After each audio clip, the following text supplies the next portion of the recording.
Guru Injil Johan Setiawan.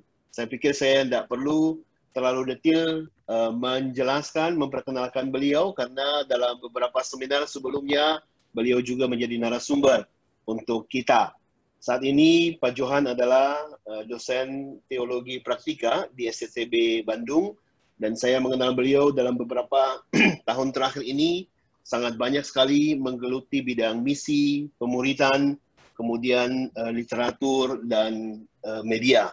Dan malam hari ini memberkati kita secara khusus lewat bidang misi. Nah, sebelum kita memulai seminar kita malam hari ini, Bapak Ibu Saudara, dengan hormat saya mengundang Pendeta Ang Chu Mio untuk boleh memimpin kita di dalam doa pembukaan. Pendeta Ang Chu Mio, Pendeta Daniel, saya persilakan untuk mic-nya di-unmute dan boleh memimpin kita dalam doa pembukaan. Baik, mari rekan-rekan semua, rekan-rekan seperjuangan, kita sama-sama berdoa untuk menyerahkan webinar pada malam hari ini.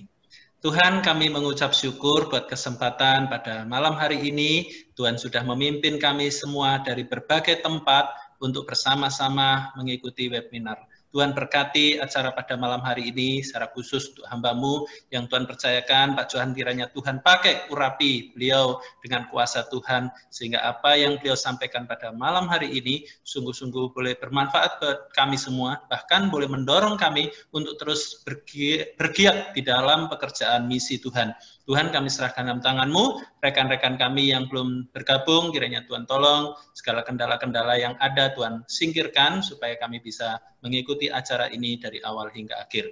Terima kasih Tuhan, kami tahu ada oknum yang tidak senang, tapi kami percaya kuasa-Mu lebih besar daripada semua kuasa yang ada di muka bumi ini Tuhan. Terima kasih Tuhan, kami serahkan waktu ini dalam tangan Tuhan. Dalam nama Tuhan Yesus Kristus kami berdoa, kami ucap syukur. Amin. Amin. Terima kasih Ang Mukse. Nah, Bapak Ibu Saudara, sebelum kita memulai sesi malam hari ini ada beberapa hal yang perlu menjadi perhatian kita bersama, Bapak Ibu Saudara. Di sesi yang pertama ini nanti Guru Injil Johan Setiawan akan menyampaikan materi kurang lebih 1 jam, Bapak Ibu Saudara, dan nanti kemudian kita akan tanya jawab. Nah, selama materi disampaikan, kami berharap saudara boleh mematikan mic supaya pemaparan bisa didengarkan oleh semua peserta dengan baik, atau nanti admin akan mematikan secara keseluruhan. Kalau saudara mengalami jaringan yang kurang baik, saudara boleh mungkin mematikan video untuk sementara waktu. Kalau kondisi baik, saudara buka video juga jauh lebih baik. Nah, PPT, PowerPoint yang akan disampaikan oleh Guru Injil Johan, itu nanti akan dibagikan kepada semua peserta tepat setelah acara selesai lewat WhatsApp group. Jadi, saudara tidak perlu sibuk mencatat atau screen capture materi ini, saudara bisa mengikuti dengan baik. Kalau ada bagian-bagian yang saudara ingin tanyakan, ya saudara bisa menulis pertanyaan dengan cepat. Pertanyaan saudara bisa sampaikan lewat fasilitas chat yang ada di Zoom, atau nanti saudara dipersilakan untuk bertanya secara langsung setelah materi selesai disampaikan. Dan saya mengingatkan bagi kita Bapak Ibu Saudara, nanti di akhir acara setelah doa penutup kita akan berfoto bersama dan saya meminta saudara nanti membuka video semua, ya. Baik, demikian menjadi perhatian kita bersama dan sekarang waktu saya persilakan kepada Guru Injil Johan Setiawan untuk menyampaikan materi.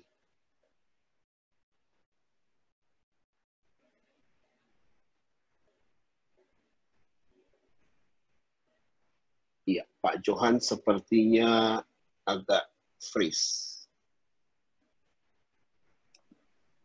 Iya, dia freeze. Mohon bersabar sebentar, Bapak Ibu Saudara.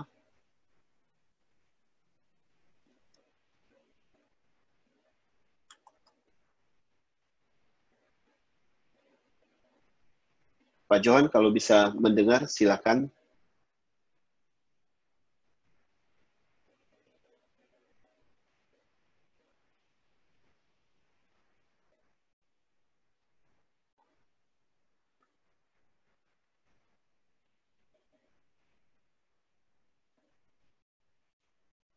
Pak Johan masih ada di dalam Zoom, tetapi belum bisa. Apakah saya ya, bisa Pak Johan, silakan. Jelas terdengar? Oh iya, jelas Pak. Oke, baik. Ya, jaringan internet sempat terganggu, jadi saya pindah ke tethering. Oke, selamat malam Bapak Ibu Saudara sekalian. Senang sekali bisa bertemu lagi melalui media Zoominar pada hari ini.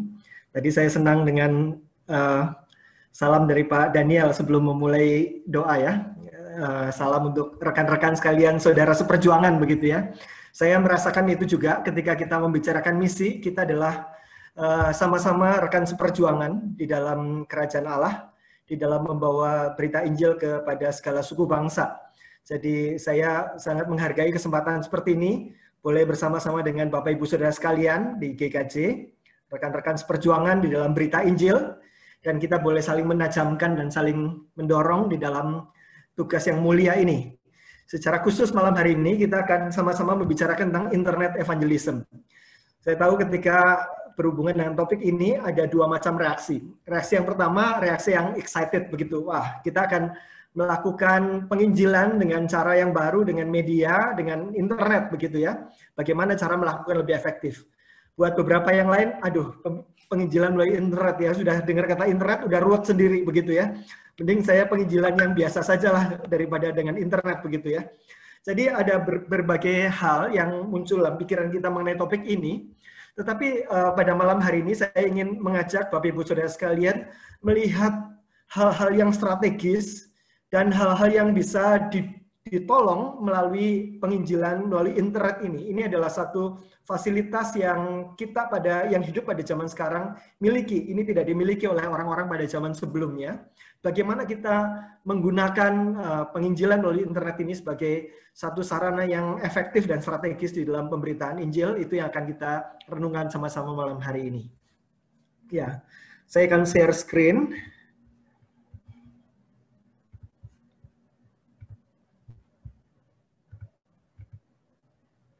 Oke, internet evangelism ya.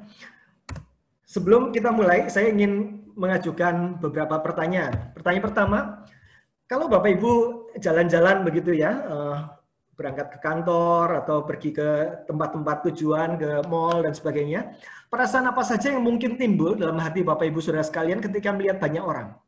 Tentu di jalan kita ketemu banyak orang ya, apalagi di Jakarta, ramai orang di kendaraan, di jalanan, di kantor-kantor, di gedung-gedung.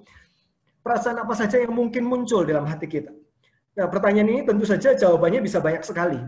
Bisa senang misalnya, wah lihat orang banyak lagi bersuka cita, ada wisudaan dan sebagainya, kita senang begitu ya.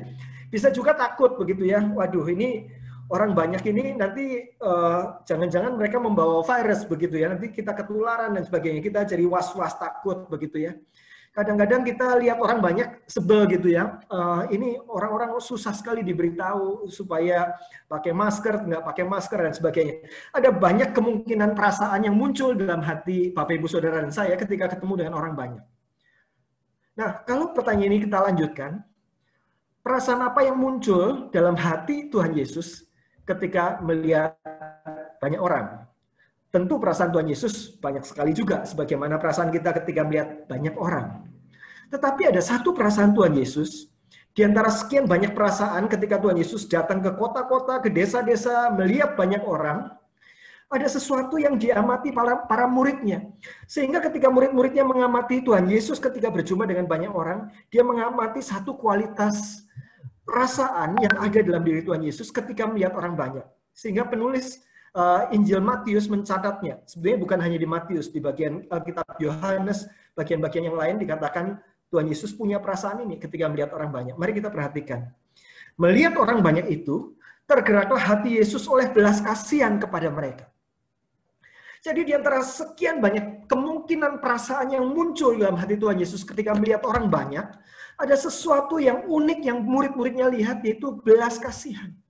Tuhan Yesus melihat orang banyak, hatinya digerakkan oleh belas kasihan kepada mereka.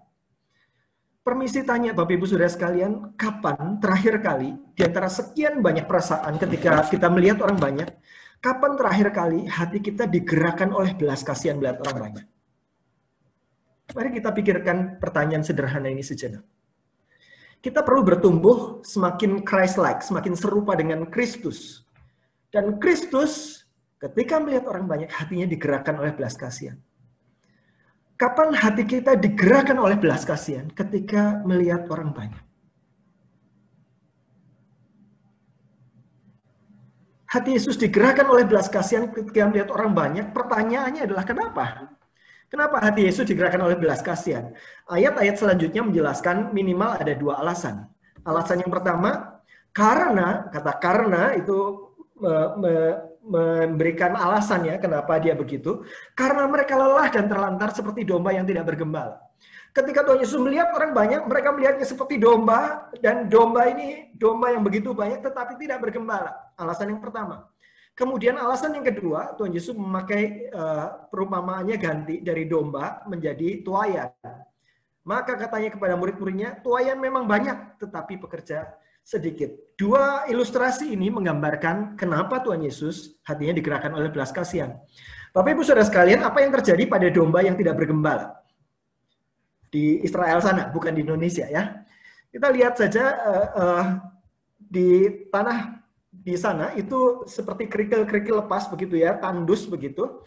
Ada beberapa bagian yang subur, tetapi tidak sepanjang musim, tidak seperti di Indonesia. Matahari bisa kita nikmati, hujan dan sebagainya, cuaca seperti itu. Tetapi di sana ada musim-musim tertentu di mana makanan sangat sulit. Kalau domba tidak bergembala, domba tidak bisa mencari tempat di mana ada makanan. Mereka bisa lelah dan terlantar, dan mereka bisa mati kelaparan. Tidak ada gembala yang menunjukkan tempatnya. Kalau domba tidak ada gembala, maka sangat mungkin ketika domba jalan, dan dia bisa tergelincir karena pasir-pasir yang semacam itu, dan masuk ke dalam jurang, dan domba yang tidak ada gembalanya, sangat kasihan, sudah hilang, tergelincir, tidak ada yang mencari lagi.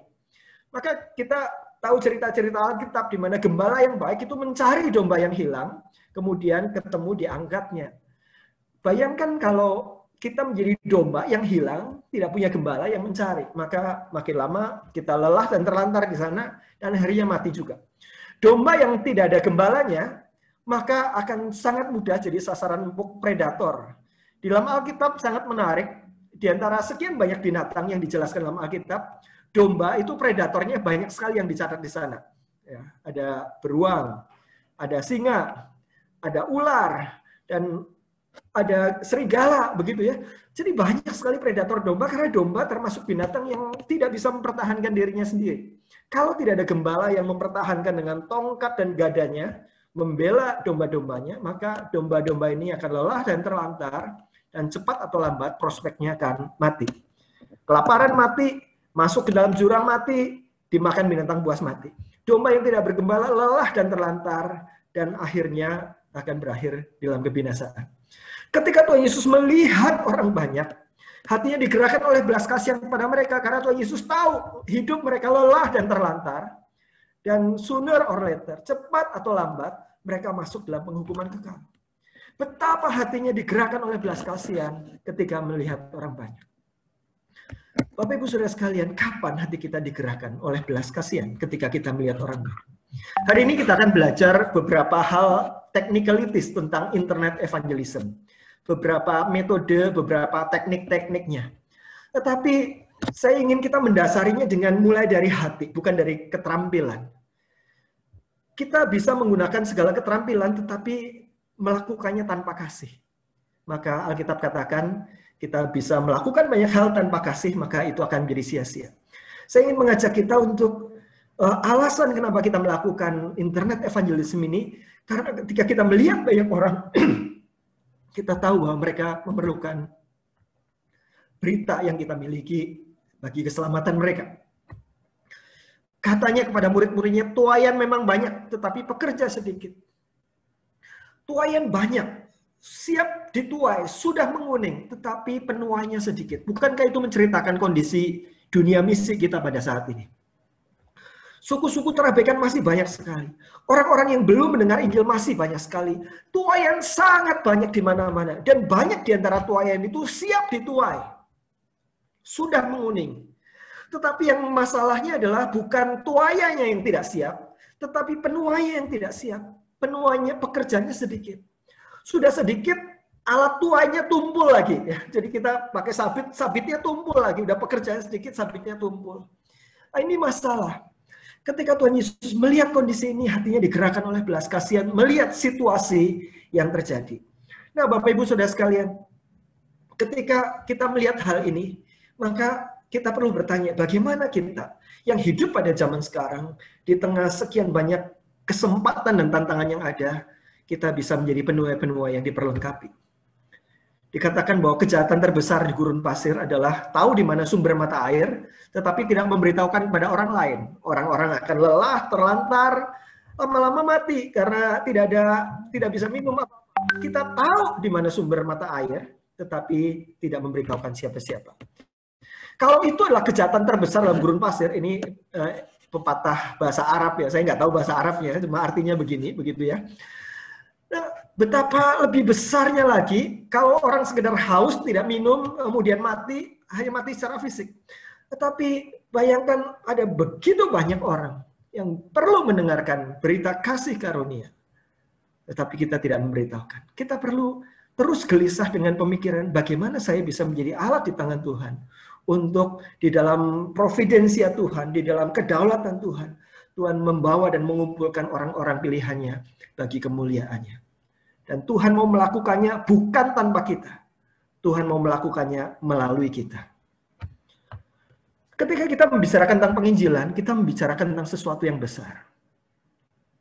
Dikatakan dalam firman Tuhan di dalam tubuh kebangkitan Kristus, Lukas pasal 24, Tuhan Yesus berkata, ada tertulis demikian, Mesias harus menderita dan bangkit di antara orang mati pada hari yang ketiga.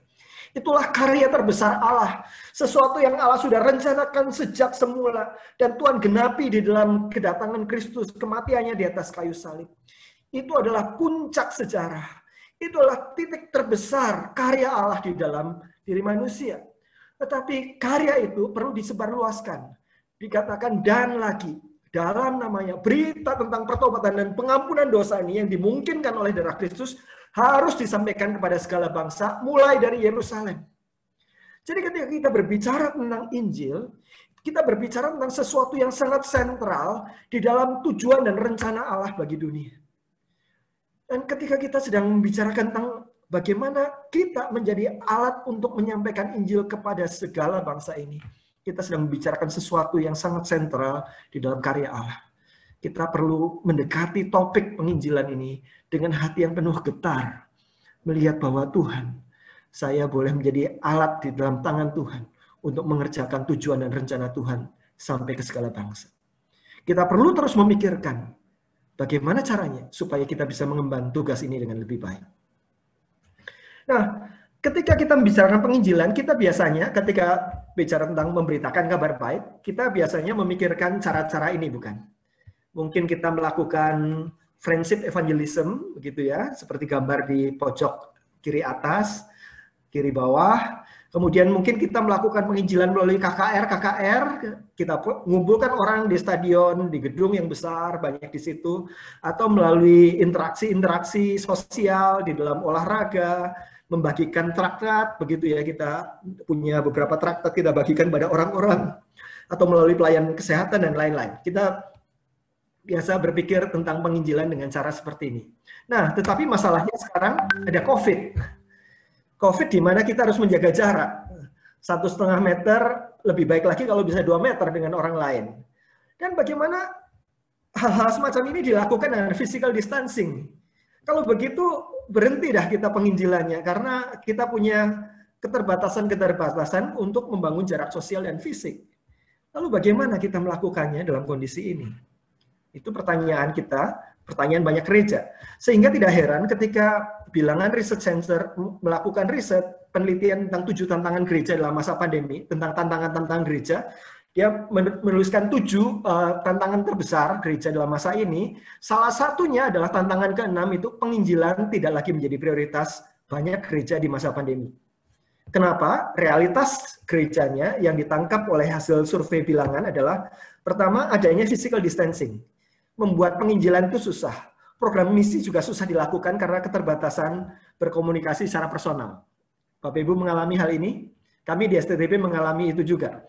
Jadi kami biasa ada program mission trip wajib untuk semua mahasiswa untuk yang tahun kedua ya. Jadi selesai 2 tahun kuliah ada masa di mana 1 bulan penuh di ladang misi untuk pelayan di antara orang-orang yang belum percaya.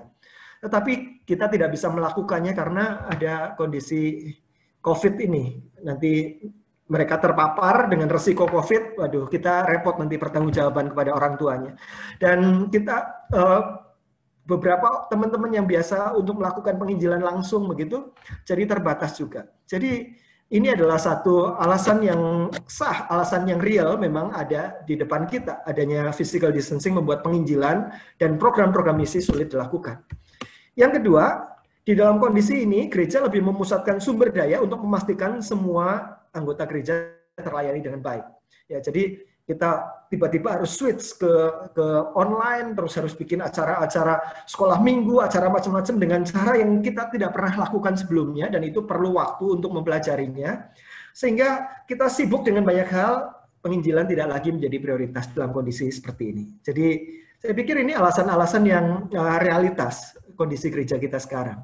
Dan mungkin kita sedang mengalaminya juga. Nah, tetapi Bapak Ibu Saudara sekalian, saya ingin membagikan tentang ada realitas-realitas di dunia yang lebih besar daripada realitas tersebut. Nah, bagaimana menjangkau ladang pelayanan dalam situasi seperti ini? Pertanyaannya, bagaimana situasi ladang dalam situasi seperti ini? Ada realitas dunia, ladang dunia ini yang sedang terjadi, yang membuat kita perlu berpikir tentang apa yang bisa kita lakukan. Yang pertama, realitas tentang revolusi digital. Kita setuju, tidak setuju, suka, tidak suka, mau, tidak mau, revolusi digital sedang terjadi. Dan ini bukan evolusi, tapi revolusi.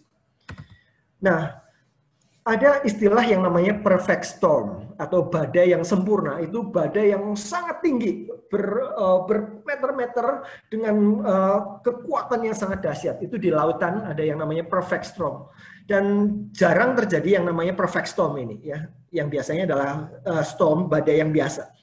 Nah, perfect storm ini baru akan terjadi kalau ada beberapa kondisi yang terpenuhi dan di tempat yang sama pada saat yang sama. Misalnya kecepatan angin, suhu udara, dan macam-macam. Nah, kombinasi dari beberapa kekuatan ini yang hadir bersama-sama dalam satu tempat itu menghasilkan perfect storm.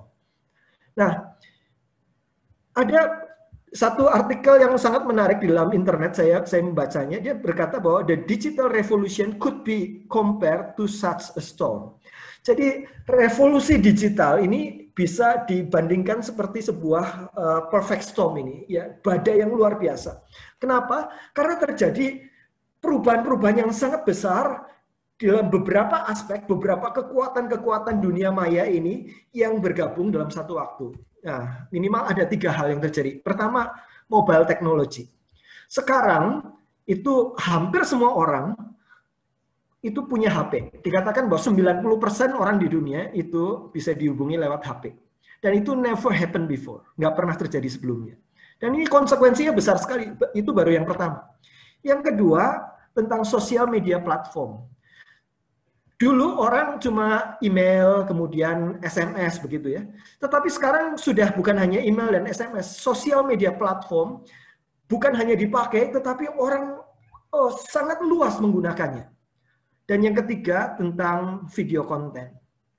Sebagian besar orang yang terhubung dalam internet menggunakannya untuk mengakses video konten.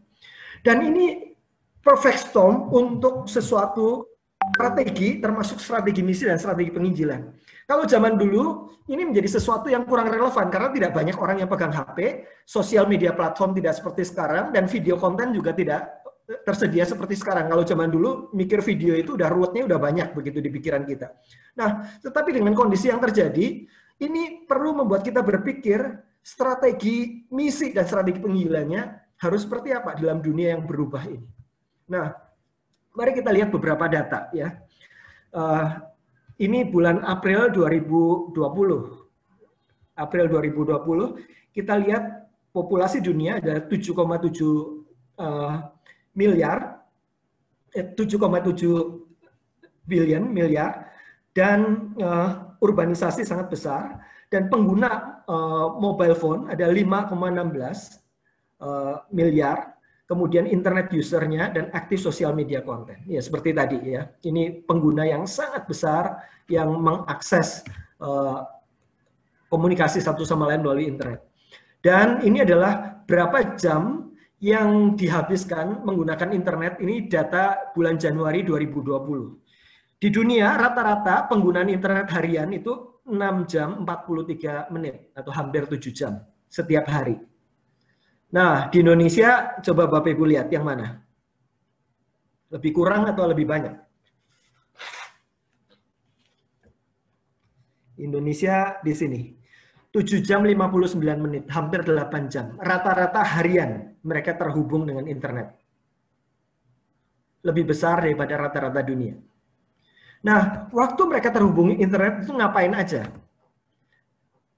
Paling banyak digunakan untuk sosial media, dan secara dunia itu sekitar 2,5 jam. Di dalam waktu tadi, 6 jam sekian, 2,5 jamnya untuk hal-hal yang berkaitan dengan sosial media. Indonesia ada di ranking yang sangat tinggi, 3,5 jam itu ada di dalam terhubung di dalam internet dan menggunakan sosial media. Kalau pengguna Facebook itu dibuat per negara pengguna terbesar, maka Indonesia menjadi negara Facebook, salah satu negara Facebook terbesar di dunia. Nah, ketika kita menggunakan sosial media, konten seperti apa yang paling banyak diakses? Nah, ternyata konten yang paling besar aksesnya adalah online video, vlogs, streaming devices, radio, dan lain-lain. Itu Januari 2020. Nah, kemudian COVID datang. Ketika COVID datang, penggunaan internet menjadi naik 50%. Jadi yang tadinya misalnya hanya 10 orang yang menggunakan internet, sekarang jadi 15 orang menggunakan internet. 50% kenaikan itu revolusi, Bapak Ibu Saudara sekalian. Bukan incremental sedikit-sedikit. 50% usernya bertambah. Itu luar biasa sekali. Dan jam yang di-spend untuk internet di dalam masa COVID, karena banyak social distancing, kemudian banyak work from home, study from home, begitu, jadi sangat besar waktu-waktu untuk itu. Ketika kita serius berpikir tentang menjangkau dunia bagi Injil Kristus, apa konsekuensi dari semuanya ini? Ini platform yang paling banyak dipakai, Facebook masih nomor 1, YouTube nomor 2, WhatsApp nomor 3, FB Messenger, dan lain-lain. Di sini ada data-datanya. Ini akan terus berubah nanti seiring dengan perjalanan waktu. Ini data April 2020. Dan ketika orang sekarang menggunakan internet untuk banyak aspek, salah satu aspek yang orang mencari jawaban melalui internet adalah pertanyaan-pertanyaan eksistensial. Misalnya, sebetulnya Tuhan itu siapa sih? Apakah Tuhan itu ada apa enggak? Sesuatu yang mungkin mereka tidak akan tanyakan kepada orang tuanya, tidak mereka tanyakan kepada pembimbing rohaninya, dan mereka mencarinya di internet. Sekarang bukan hanya kekristenan saja yang sangat aktif dalam internet, teman-teman yang muslim juga, bahkan teman-teman yang ateis juga. Ada satu situs ateisme Indonesia yang juga sangat getol membagikan kontennya untuk membuat orang-orang yang sedang bertanya-tanya Tuhan itu ada apa enggak, mereka punya jawabannya, Tuhan itu enggak ada, begitu ya. Dan kemudian mereka memberikan argumentasi-argumentasinya. Orang mencari tentang pertanyaan-pertanyaan ini, mencarinya di internet. Mereka masukkan ke dalam Google, mereka tanya, apakah ada harapan di dunia ini, apakah surga itu nyata, apakah ada kehidupan sesudah kematian, kenapa saya harus ada di dunia, dan sebagainya. Pertanyaan-pertanyaan ini diajukan. Nah, pertanyaan yang seperti ini, ketika ditanyakan pada orang-orang tertentu, mungkin orang-orang tertentu, ngapain sih kamu tanya begitu? Nah, paling aman mereka tanyakan ke internet. Dan betul Bapak Ibu Saudara sekalian, ketika dalam masa-masa pandemi ini, pertanyaan-pertanyaan semacam ini banyak sekali ditanyakan di internet. Dan dari beberapa situs internet evangelism, ini adalah masa-masa penuaian. Jadi banyak orang yang tadinya tidak mengakses internet untuk pertanyaan-pertanyaan ini, sekarang mengakses internet untuk pertanyaan-pertanyaan eksistensial semacam ini. Masalahnya mereka ketemu dengan siapa di internet itu? Ketemu dengan banyak hal di sana. Di manakah kesaksian Kristen ketika orang bertanya semacam ini? Apakah ada Tuhan? Saya merasa kesepian, saya merasa cemas dengan masa depan, saya ingin dikasih, dan sebagainya. Pertanyaan-pertanyaan semacam ini dicari jawabannya di dalam search engine. Nah, Bapak Ibu Saudara sekalian, ada banyak sekali sarana-sarana penginjilan yang sudah dikembangkan di internet. Saya ingin memperkenalkan satu saja di antaranya, tetapi sebelum kita masuk ke sana, saya ingin menunjukkan ada cukup banyak yang lain. Ya, misalnya website salah satunya ada mahasiswakeren.com, itu terjemahan dari everystudents.com dari Kampus Crusade. Ini isinya itu pertanyaan-pertanyaan eksistensial yang ditanyakan orang dan bagaimana jawabannya. Kita bisa menggunakan ini. Ini adalah terjemahannya, cuma sayangnya terjemahannya sudah tidak dikembangkan lagi. Jadi ada makin banyak pertanyaan-pertanyaan yang lain, tapi nggak ada di situ. Nah, isa-dan-islam.org itulah internet evangelism yang sangat efektif pada hari ini untuk menjangkau saudara-saudara kita yang muslim. Banyak sekali orang-orang muslim seekers yang mencari jawaban, mereka takut tanya pada guru mengaji mereka dan sebagainya, mereka menemukan jawabannya di tempat ini dan banyak sekali yang akhirnya sampai di follow up dan menerima Kristus. Media, kita bisa menggunakan joshuaproject.net. Nah, ini terutama kalau Bapak Ibu ingin memberitakan Injil, memberikan konten, baik video maupun yang lain-lain kepada orang-orang lain yang pakai bahasa suku. Ya. Misalnya Bapak Ibu pergi ke Joshua Project di sana, search suku misalnya Jawa Pesisir Lor misalnya, atau suku Sunda, begitu ya. Nah, ketika Bapak Ibu masuk ke dalam search engine-nya Joshua Project, maka Bapak Ibu nanti akan masuk dalam satu suku tertentu itu, misalnya suku Jawa tadi, nanti ada bagian yang namanya resources. Resources itu memberikan link kepada kita Alkitab dalam bahasa itu, video-video penginjilan dalam bahasa itu, dan ini ada dalam banyak bahasa di Indonesia maupun dunia. Bahasa-bahasa suku. Jadi very rich. Ya, film Yesus yang ada dalam bahasa-bahasa suku, kemudian ada konten-konten yang lain, ada manga juga dalam bahasa suku, begitu ya. Bapak Ibu cek misalnya bahasa Jawa di sana, Bapak Ibu lihat animasi Jepang, tetapi ngomongnya pakai bahasa Jawa kromo begitu ya, jadi cukup unik. Ada banyak di situ resources-nya. Kemudian kalau kita berhadapan dengan pertanyaan-pertanyaan rekan-rekan yang muslim, ya misalnya Alkitab sudah dipalsukan. Kenapa orang Kristen percaya punya 3 Allah begitu ya, padahal Allah tidak beranak dan tidak memperanakan. Kemudian pertanyaan-pertanyaan sulit lainnya yang seringkali diajukan, kadang-kadang kita nggak berani PI kepada rekan-rekan yang muslim karena kita nggak tahu jawabannya. Nah, ada sekarang konten sudah banyak sekali di sana. Salah satunya dari kontennya Pak Bambang Nursena. Bapak Ibu bisa lihat di Pijar TV. Bapak Ibu tanyakan misalnya, apakah orang Kristen menyembah 3 Allah begitu ya? Apakah Alkitab dipalsukan begitu ya di kontennya Pijar TV? Ketemu dengan bagaimana Pak Bambang Nursena menjelaskan, penjelasannya sangat baik. Kita nggak bisa lebih baik daripada itu seringkali ya. Dan kalau ada orang bertanya, kita sudah siap kontennya. Saya siap dengan beberapa konten. Misalnya kalau ada orang tanya ini, saya kasih video ini. Jadi saya nggak perlu berdebat dengan orang itu. Oh iya, coba dengerin ini. Dan Pak Bambang Nursena itu bisa menjelaskan dengan bahasa yang kontekstual dengan rekan-rekan yang muslim. Jadi bukan bahasa teologi yang jelimet begitu, meskipun kontennya itu serius begitu ya, dia bisa menjelaskan dengan sangat baik. Saya pernah PI kepada teman saya yang muslim, anak kiai, dan dia susah sekali mengambil langkah iman untuk percaya kepada Yesus sebagai Tuhan Juru Selamat, meskipun hatinya sudah sangat terbuka ke sana. Karena dia selama ini terbiasa la ilaha illallah, ya, tidak ada Tuhan selain Allah. Dan bagaimana dia secara hati masuk ke dalam itu. Jadi satu hambatannya adalah konsep Trinitas. Saya kasih beberapa buku, dia bilang secara pikiran saya mengerti, tetapi secara hati saya masih nggak bisa begitu. Sampai saya berikan konten dari Pak Bambang Nursena, dia sekarang bisa bilang bahwa iya, saya sekarang memahami tentang keilahian Kristus. Nah, hal-hal semacam ini kita tidak perlu berdebat sendiri, karena kita nggak perlu menjadi orang yang sangat ahli di situ. Kita punya beberapa konten yang bisa kita bagikan. Nah, aplikasi, beberapa apps itu sangat menolong. The Story Film, itu adalah yang akan kita pelajari sama-sama pada malam hari ini. Kemudian ada Yes He Is, mungkin beberapa di antara saudara-saudara sudah pernah berhubungan dengan Yes He Is. Kemudian ada God Tools app, itu dari Kampus Crusade. Di sini ada cukup banyak model internet evangelism. Ini contoh-contohnya ini dari God Tools. Ini tersedia dalam berbagai bahasa, dan salah satunya bahasa Indonesia. Itu cukup banyak tools penginjilan yang ada melalui internet yang sudah disajikan. Masing-masing punya kekuatan dan kelemahannya sendiri, tergantung bagaimana kita menggunakannya.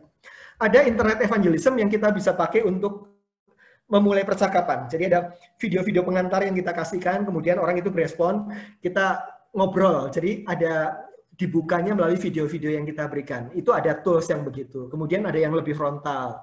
Ada yang toolsnya hanya untuk penjelasan dan sebagainya. Dan jadi ada sekarang sudah dikembangkan banyak tools yang bagus-bagus untuk internet evangelism.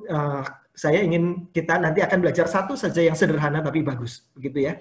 Bukan berarti ini akan menjadi tools yang cocok untuk semua situasi, ada banyak tools yang lain. Saya hanya akan menunjukkan satu aja malam hari ini supaya kita bukan hanya belajar konsepnya, tapi sampai bisa melakukannya, begitu ya. Oke, ketika kita melihat betapa ladang sudah menguning, orang-orang sudah terhubung dalam internet, pencarian kebenaran orang mencari juga di internet. Ini bukankah ini disebut sebagai ladang yang sudah menguning, siap dituai? Siapakah yang memberitakannya? Siapakah yang menggunakan media ini untuk Injil diberitakan? Strategi misi kita untuk masa depan tidak bisa skip penginjilan internet ini. Bagaimana kita melakukannya dengan lebih efektif lagi. Realitas kedua adalah realitas dunia. Realitas dunia yang kedua adalah perubahan generasi, Bapak Ibu Saudara sekalian. Saya ingin membagikan pada Bapak Ibu tentang keterlibatan orang Kristen dalam penginjilan itu berubah seiring dengan perjalanan waktu. Ini adalah realitas kondisi di mana-mana di seluruh dunia. Ada satu penelitian Barna di Amerika, nearly half of the Christians admit they would avoid the spiritual conversations if it mean their non-Christian friend would reject them. 45%, jadi hampir separuh dari orang Kristen menghindari percakapan-percakapan hal-hal rohani dengan orang-orang yang tidak Kristen. Itu mungkin bisa saudara sepupunya yang nggak Kristen, orang tuanya yang nggak Kristen, teman kantornya yang nggak Kristen, teman kuliahnya nggak Kristen. Banyak orang menghindari percakapan-percakapan spiritual karena takut penolakan. Dan itu mungkin situasi yang terjadi di banyak tempat. Saya tadi siang barusan ngobrol dengan satu penggerak II, dia bilang satu concern dia penggerak II di Bandung, dia bilang pelatihan II di Bandung, Evangelism Explosion itu sudah banyak sekali. Tetapi waktu dia melakukan survei yang belum betul-betul numerik begitu ya, dia melihat bahwa banyak orang yang senang mendapat trainingnya, tetapi sangat sedikit yang akhirnya memberitakan Injil. Dan kalau ditanya, takut ada rejection, takut ada penolakan.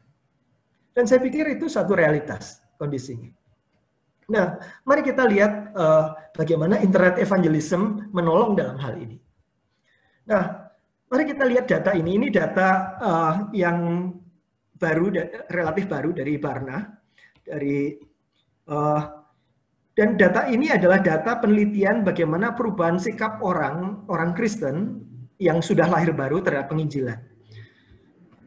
Di sini dikatakan bahwa teknologi dan digital interaksi secara digital have made sharing my life easier, my faith easier.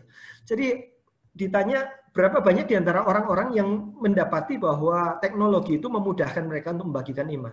Dikatakan 58% generasi milenials, ini yang merah itu milenials, itu berkata, ini berarti 60% ya, 60% orang milenial bilang, tadinya susah buat saya untuk memberitakan Injil. Tetapi sekarang dengan adanya internet, saya jadi lebih gampang untuk memberitakan Injil. 64% generasi X mengatakan begitu juga, jadi sangat tinggi ya, milenials dan generasi X.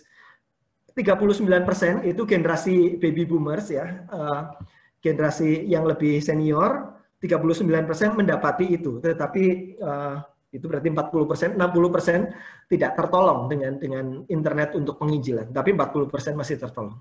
Jadi mereka mendapati bahwa PI melalui internet itu memberikan terobosan dari kemacetan PI mereka selama ini. Nah, kenapa begitu? Nanti kita akan melihat tools-toolsnya ini. Nah, mari kita lihat juga perubahan generasi ini dalam pemberitaan Injil di dalam hal ini. 28% atau 30, hampir 30% dari self-identified Christians share their faith via sosial media. Jadi 30% orang percaya sudah saat ini membagikan imannya melalui medsos. 30% mengatakan bahwa ya PI melalui medsos maupun PI melalui secara langsung in person itu buat mereka sama saja. Tetapi 12% dari ini mengatakan bahwa ketika itu ada digital, itu jadi mereka jadi more likely untuk share their faith. Sesuatu yang tadinya mereka tidak lakukan in person, tetapi karena ada media digital ini, mereka jadi melakukannya. Jadi mereka yang tadinya takut PI, sekarang mereka jadi orang yang PI. Ada prosentase itu. Dan 58% atau 60% kalau dibulatkan, orang-orang non-Kristen mengatakan bahwa mereka telah didekati orang secara digital melalui Facebook di sini, atau 14% melalui media sosial yang lain untuk mereka diperkenalkan iman Kristen. Jadi ini sudah dirasakan oleh orang-orang lain. Jadi ini satu kondisi yang baik. Tetapi menunjukkan juga bahwa ini masih sesuatu yang perlu terus-menerus digalakan. Dan saya senang dengan kesempatan malam hari ini kita bisa memikirkan secara lebih serius lagi mengenai media baru ini. Nah, satu grafik lagi untuk meyakinkan Bapak Ibu Saudara sekalian tentang bahwa ini sesuatu yang kita masuk dalam sesuatu yang baru dan penting. Kita lihat di sini, di antara orang-orang percaya di dalam semua generasi itu menurun kadar penginjilannya. Ini yang warnanya biru itu adalah generasi busters. Generasi boomers itu yang warnanya ungu, elders itu generasi-generasi yang sudah sangat senior itu warnanya hitam. Kita lihat awalnya tahun 2010 itu sekian persen.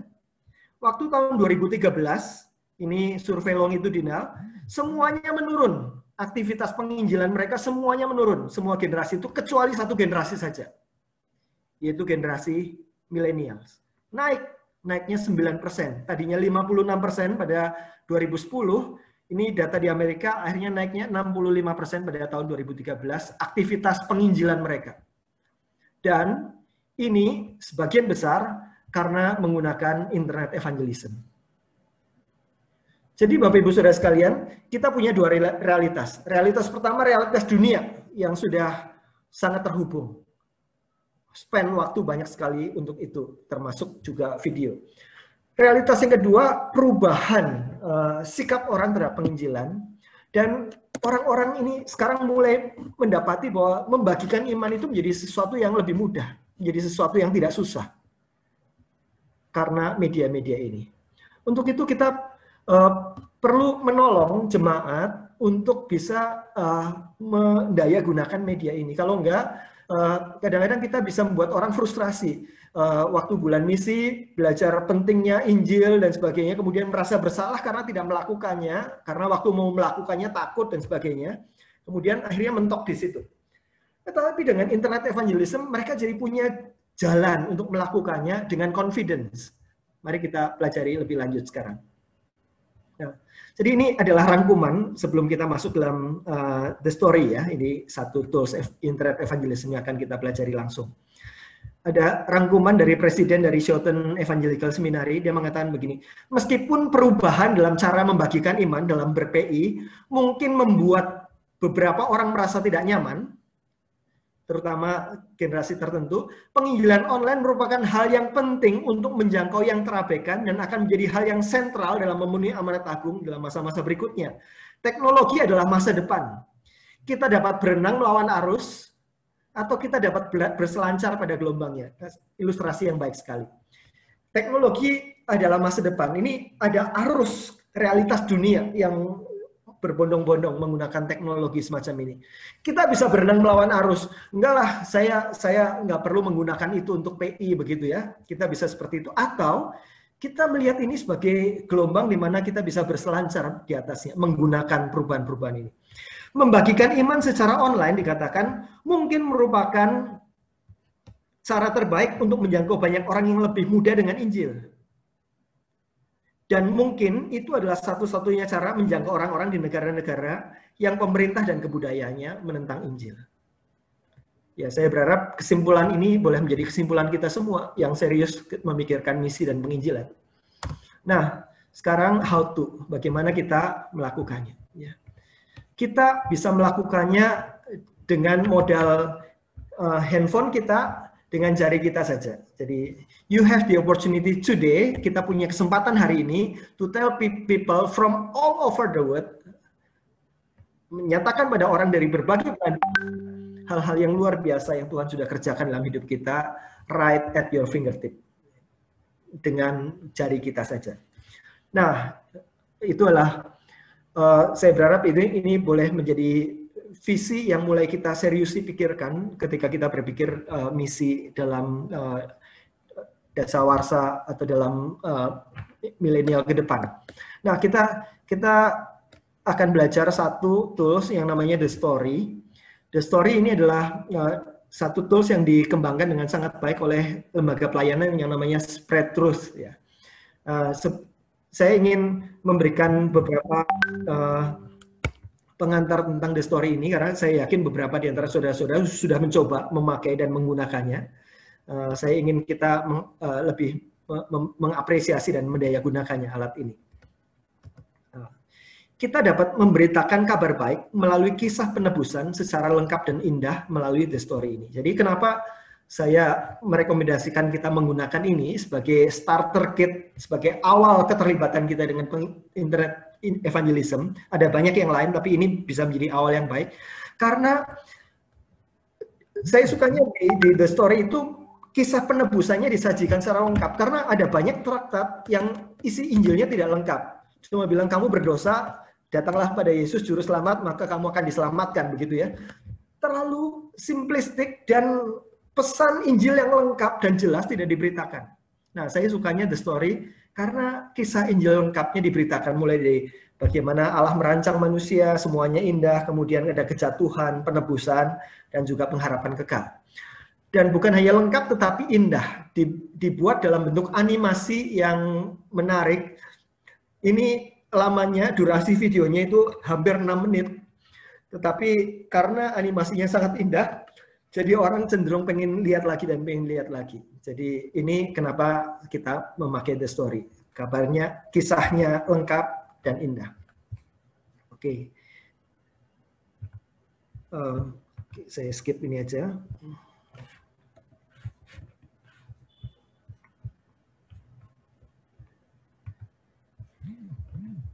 Ya, di akhir kisah itu diakhiri dengan tantangan untuk menerima Kristus. Jadi kalau orang jualan asuransi atau jualan barang itu harus ada closingnya, begitu ya. Nah, ini juga setelah videonya disampaikan ada closingnya, ditantang. Bagaimana tanggapan saudara? Mengakui kebutuhan kita akan Kristus, kemudian menerima Kristus sebagai Tuhan Juru Selamat, atau masih ada pertanyaan-pertanyaan. Jadi belum siap sekarang, masih ada pertanyaan-pertanyaan yang dia pengen tahu lebih lanjut. Nggak apa-apa begitu ya, tetapi ada closing ke sana. Dan kalau mereka sudah nonton, ini menariknya, kita nanti akan mendapat feedback berapa banyak yang nonton. Jadi kita tahu efektivitas kita. Kita misalnya menyebarkan itu, berapa banyak viewer kita, berapa banyak yang sudah nonton video yang kita bagikan. Terus, bukan hanya viewer yang kita tahu, tapi kalau ada orang yang terima Kristus melalui video itu, maka kita juga akan mendapat feedback. Akan dikirim ke dalam email kita. Ini pertanyaan terakhirnya ya. Yes, I want rescue. Saya mau diselamatkan. Yang kedua, atau ask a question. Itu dua tombol saja di akhir. Kalau mereka bilang yes, I want rescue, maka secara otomatis kepada email kita ini kalau mereka bertanya ya, pertanyaan. Kalau mereka terima Yesus, email kita akan dikirimin seperti ini. Someone said yes to Jesus. Dari mana tempatnya? Dari Jogja, dari California, dari Mumbai, dari mana gitu ya. Nanti kita dapat informasi itu. Orang yang mengklik ini tidak mendapat informasi tentang email kita. Jadi ini dikirim secara otomatis oleh mesin dari Spread Truth. Jadi kita mendapat informasi ini. Jadi kita akan mendapat semangat ya. Misalnya ini dalam mailbox saya ada The Story. Someone said yes to Jesus. Someone said yes to Jesus. Bapak Ibu akan penuh dengan ucapan syukur waktu kita dapat email begitu ya. Wah, seseorang berkata iya untuk terima Yesus karena video yang sudah kita bagikan. Kita bisa punya banyak ucapan syukur sepanjang hari begitu orang berespon seperti itu. Nah, ini contohnya. Ini dari Kanada ya. Saya tidak pernah ke Kanada, tetapi saya membagikan the story ini kepada teman saya, rupanya teman saya membagikan ke temannya lagi, begitu ya. Dan itu sampai di Kanada juga, begitu ya. Ada orang terima Yesus di sana. Dan saya mendapatkan beritanya. Yang berikutnya, kenapa the story? Saudara dapat memberitakan kabar baik kepada siapapun, dimanapun, dan kapanpun, literally. Ya. Masalah kita dalam penginjilan adalah kita seringkali punya ketidaksiapan untuk memberitakan Injil. Yang ideal adalah kita siap dimanapun. Misalnya ada orang yang bertanya, kita siap menjawab memberitakan Injilnya. Itu kan idealnya begitu ya. Tapi kenyataannya kita tidak selalu siap, bukan? Dan kadang-kadang kita susah juga menyampaikan kepada orang yang bahasanya susah, begitu ya. Kita nggak tahu caranya. Nah, itulah yang dijembatani oleh internet evangelism. Dikatakan internet evangelism menolong kita punya sesuatu yang disebut sebagai gospel everywhere. Bayangkan, Injil itu siap untuk dibagikan melalui kita kapan saja, di mana saja, kepada siapa saja. Nah, kita bisa membagikannya melalui berbagai macam sosial media, bisa melalui aplikasi, melalui banyak channel. Ini ada aplikasi yang bisa pakai Apple, bisa pakai Android juga, semuanya free. Bisa pakai web juga, kalau nggak mau menambahin smartphone-nya dengan aplikasi yang baru, bisa melalui web. Cuma perlu buka akun saja di sana. Saudara dapat memberitakan kabar baik dalam berbagai bahasa di dunia. Bagaimana kita akan memberitakan kabar baik kepada orang-orang di Mumbai seperti ini? Bagaimana kita memberitakan kabar baik pada orang-orang di Doha? Bagaimana kita memberitakan kabar baik pada orang-orang di Rusia? Kita nggak tahu bahasanya.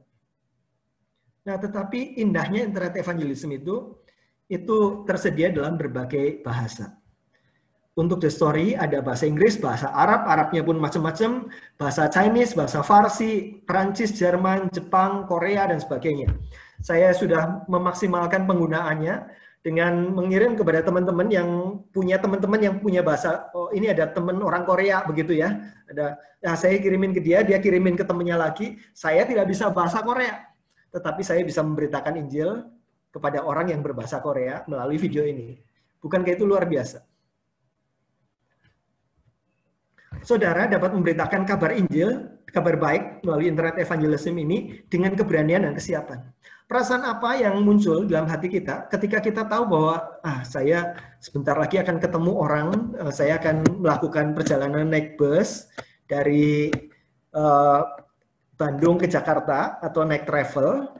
Di samping saya mungkin adalah orang yang siap untuk mendengar Injil. Waduh, saya kadang-kadang mikir-mikir gimana saya ngomongnya, saya takut, nanti gimana, nanti ada respon gimana, dan macam-macam. Tetapi Bapak Ibu Saudara sekalian, dengan internet evangelism, perasaan-perasaan yang muncul bukan ketakutan, tetapi keberanian. Dan kita kadang-kadang untuk dilatih bisa memberitakan Injil dengan lancar, itu latihannya kan bisa butuh waktu yang lama. Kalau sekarang cuma asal bisa klik saja kita bisa memberitakan Injil dengan lengkap dan jelas. Kita siap memberitakan Injil kapan saja, di mana saja. Jadi internet evangelism itu preparing Christian to share the gospel with confidence. Menyiapkan orang-orang Kristen membagikan Injil dengan kepercayaan diri. Ketika saya membagikan ini melalui sosial media, melalui internet dan sebagainya, masukin ke Facebook, perasaan saya bukan perasaan takut, tapi perasaan penuh harap. Saya berharap, saya mendoakan supaya banyak orang yang nonton dan membuka dan terima Yesus di situ. Bukan ketakutan. Saya punya teman yang melakukan tour waktu zaman sebelum COVID ke Jepang. Ketika dia di Jepang, tour guide-nya bisa bahasa Indonesia. Ini rombongan orang Indonesia, padahal orang Jepang nih tour guide-nya. Sudah biasa nge-guide orang Indonesia, dan dia orang yang Buddhis ateis begitu ya, yang tour guide-nya itu. Dan di sana exposure terhadap Injil sangat kecil. Di Jepang adalah salah satu negara yang terabaikan, bukan cuma suku terabaikan, tapi negara terabaikan karena persentase kekristenannya masih sangat kecil. Dan ketika dia ngobrol-ngobrol, mulai bicara hal-hal rohani. Orang ini sangat tertarik terhadap kekristenan karena banyak orang Kristen yang dia layani juga begitu ya dalam pekerjaannya. Sampai pada akhirnya teman saya ini nggak berani cerita Injil kepada si tour guide ini sampai dia pulang. Dia bilang ke saya, aduh saya nyesel sekali. Kenapa saya nggak siap memberitakan Injil? Padahal kesempatannya ada saat itu. pergi ke berbagai kota, ada tour guide, ngobrol begitu, banyak, tetapi Injil nggak bisa keluar dari mulutnya. Tidak confidence memberitakan Injil. Padahal ini pengurus persekutuan dewasa muda yang sudah dari kecil di gereja, begitu ya. Dia tahu apa yang harus dikatakan, tapi nggak berani. Bayangkan kalau dia pada saat itu punya satu tools internet evangelism, dia mungkin bisa cari mau pakai bahasa Indonesia, pakai bahasa Jepang dan sebagainya, dia kirim kepada orang itu. Maka orang itu akan mendapat berita Injil yang lengkap dan jelas. Jadi ini gospel everywhere. Kita siap kapan saja dibutuhkan, Injil itu siap keluar dari kita. Kalau dilatih, kita bisa latihan lama tapi nggak keluar-keluar Injilnya. Bisa juga begitu kan ya. Misalnya kita udah dilatih sekian lama begitu. Latihannya selesai tapi penginjilannya nggak keluar dari diri kita. Tetapi dengan internet evangelism, dilatih cuma ngeklik ini, terus besoknya sudah PI begitu ya. Saya belum lama ini melatih penginjilan internet pada satu sinode gereja. Ini pengurus-pengurusnya ya di situ. Kemudian satu orang yang sudah relatif berumur, lebih tua dari saya. Kemudian dia sangat tertarik dengan ini. Tadinya dia untuk login aja bingung gimana caranya. Kemudian diajarin sama teman-temannya yang lebih muda begitu ya. Begitu dia login, begitu dia coba, terus ada respon orang terima Yesus. Sekarang dia melampaui saya di dalam penginjilan internet di dalam minggu itu. Karena saya waktu itu sama-sama praktek. Saya responnya sekitar 450-an. Dia sekarang udah 770-an ya dalam waktu seminggu. Jadi itu dia baru diajarin dan langsung tahu bagaimana menggunakannya. Dan ada 770 orang yang sudah nonton videonya dia. Memang networknya dia banyak banget begitu. Jadi kita lihat bahwa ini sekarang memberitakan Injil jadi jauh lebih mudah. Dan kita siap kapan saja, di mana saja, bahkan dengan bahasa yang kita nggak tahu sekarang. Jadi ini istilahnya adalah gospel ready. Memperlengkapi orang-orang Kristen untuk siap dengan Injil kapan saja, di mana saja. Nah, saudara dapat memberitakan kabar baik ini bersama-sama. Jadi ini salah satu fitur keunggulan yang unik dari The Story adalah fitur bisa PI sama-sama dengan orang lain. Nah, di dalam The Story kita akan diminta untuk bikin account. Kenapa perlu bikin account? Karena supaya kita punya identitas yang unik. Misalnya Pak Roni buka akun, Pak Roni akan punya identitas unik. Buku Iman misalnya punya identitas yang unik di sana. Identitas unik itu akan nempel pada video yang akan kita kirimkan. Sehingga dengan cara itu, kalau ada orang yang nonton video itu atau terima Yesus dari video itu, kita bisa mendapat notifikasi. Tapi kalau kita nggak punya akun, maka kita juga nggak akan bisa tahu berapa banyak orang yang nonton dan terima Yesus. Jadi itu pentingnya perlunya kita buka akun. Buka akunnya gampang ya. Nah, tetapi menariknya di sini, kita bukan hanya bisa mendapat respon pribadi saja, tetapi kita bisa melakukannya bersama-sama. Misalnya grup GKJ gitu ya. GKJ ada yang di Palem, di Kartini, di mana begitu ya. Masing-masing punya grup sendiri. Kita sama-sama gerakan jemaat melakukan ini. Grup ini akan memberikan data-data dashboard, istilahnya berapa banyak orang yang melihat berita Injil dari grup ini. Misalnya kita bikin satu grup gereja ada 100 orang misalnya. 100 orang praktek semua dalam satu grup, maka kita akan lihat berapa jangkauan Injil dari 100 orang ini. Jadi bukan hanya individual saja, semua orang yang bikin akun ini bisa bikin akun grup. Bikin grupnya juga gampang sekali. Jadi di sini ada create a group, kasih nama grupnya, kemudian nanti linknya bisa dibagikan kepada orang-orang yang mau diajak masuk ke dalam grup itu. Begitu klik linknya itu udah jadi member di situ, asal dia sudah punya akun. Nah, grup ini akan menarik sekali, apalagi buat millennials. Buat millennials itu senang dengan suatu hal yang bisa diperjuangkan, dan bukan diperjuangkan sendiri, tapi diperjuangkan sama-sama. Jadi ini bisa menjadi persaingan yang sehat. Dalam pengertian nanti akan ketahuan tuh di situ. Siapa yang viewernya paling banyak begitu ya. Siapa yang siapa yang dapat terima Yesusnya paling banyak begitu ya. Jadi ini bersaing sehat di dalam Tuhan ya, berlomba-lomba di dalam perlombaan ilahi untuk memberitakan Injil, dan kita nanti bisa ada geser nanti siapa disalib siapa gitu ya duluan begitu. Nah, saya pakai ini untuk di pemuritan di STTB untuk angkatan baru ini. Dan saya melihat ada itu berkejar-kejaran begitu ya. Orang ini dapat 100, nanti jadi 150 begitu ya. Dan itu menjadi sesuatu yang menarik untuk kita lakukan, apalagi kalau milenial. Dan fitur ini hanya ada di The Story. Di yang lain-lain saya nggak mendapati. Oke, kita jadi bisa bikin grup, join a group begitu ya. Nah, nanti ini bisa kita lihat dashboardnya. Nah, setiap individual account itu bisa bikin, nanti bisa lihat ada cumulative matrix namanya. Jadi ukuran yang sama-sama, metrik yang sama-sama. Nah, kalau ini jadi program gereja atau program komisi, kita bisa minta display khusus. Ini kalau dipasang dalam high definition TV, itu supaya muncul di dashboardnya, kita bisa dikasih akses khusus dari The Story untuk munculkan seperti ini di gereja. Jadi bisa kelihatan nih pergerakannya dari minggu ke minggu, berapa banyak orang yang sudah mendengarkan Injil dari jemaat ini ya. Jadi itu sesuatu hal yang ekstra yang mereka lakukan dalam The Story. Nah, kita bisa melakukannya bahkan sekarang juga, Bapak Ibu Saudara sekalian, ada 3 bagian yang penting untuk kalau kita mau buka The Story ini. Yang pertama adalah sign up. Kalau Bapak Ibu belum punya akun, tinggal sign up di situ, ditulis nama penuh, email, kemudian password, sign up. Sudah, Bapak Ibu punya akun. Nah, itu yang pertama yang perlu dilihat. Yang kedua adalah Bapak Ibu nanti bisa lihat dashboard. Bapak Ibu bisa masuk ke dalam kolom share. Share. Share ini ada di bagian atas di sini. Kalau sign up sesudah Bapak Ibu masuk di sana, Bapak Ibu bisa share di sini. Share ini Bapak Ibu bisa pilih language-nya, bahasanya apa saja. Bahasa Indonesia, bahasa Jepang, Korea, Jerman, dan sebagainya. Nah, begitu Bapak Ibu pilih bahasanya, maka ini adalah identitas unik Bapak Ibu yang akan dibuat oleh program komputer. Jadi misalnya saya, identitas uniknya adalah Johan Setiawan. Ya.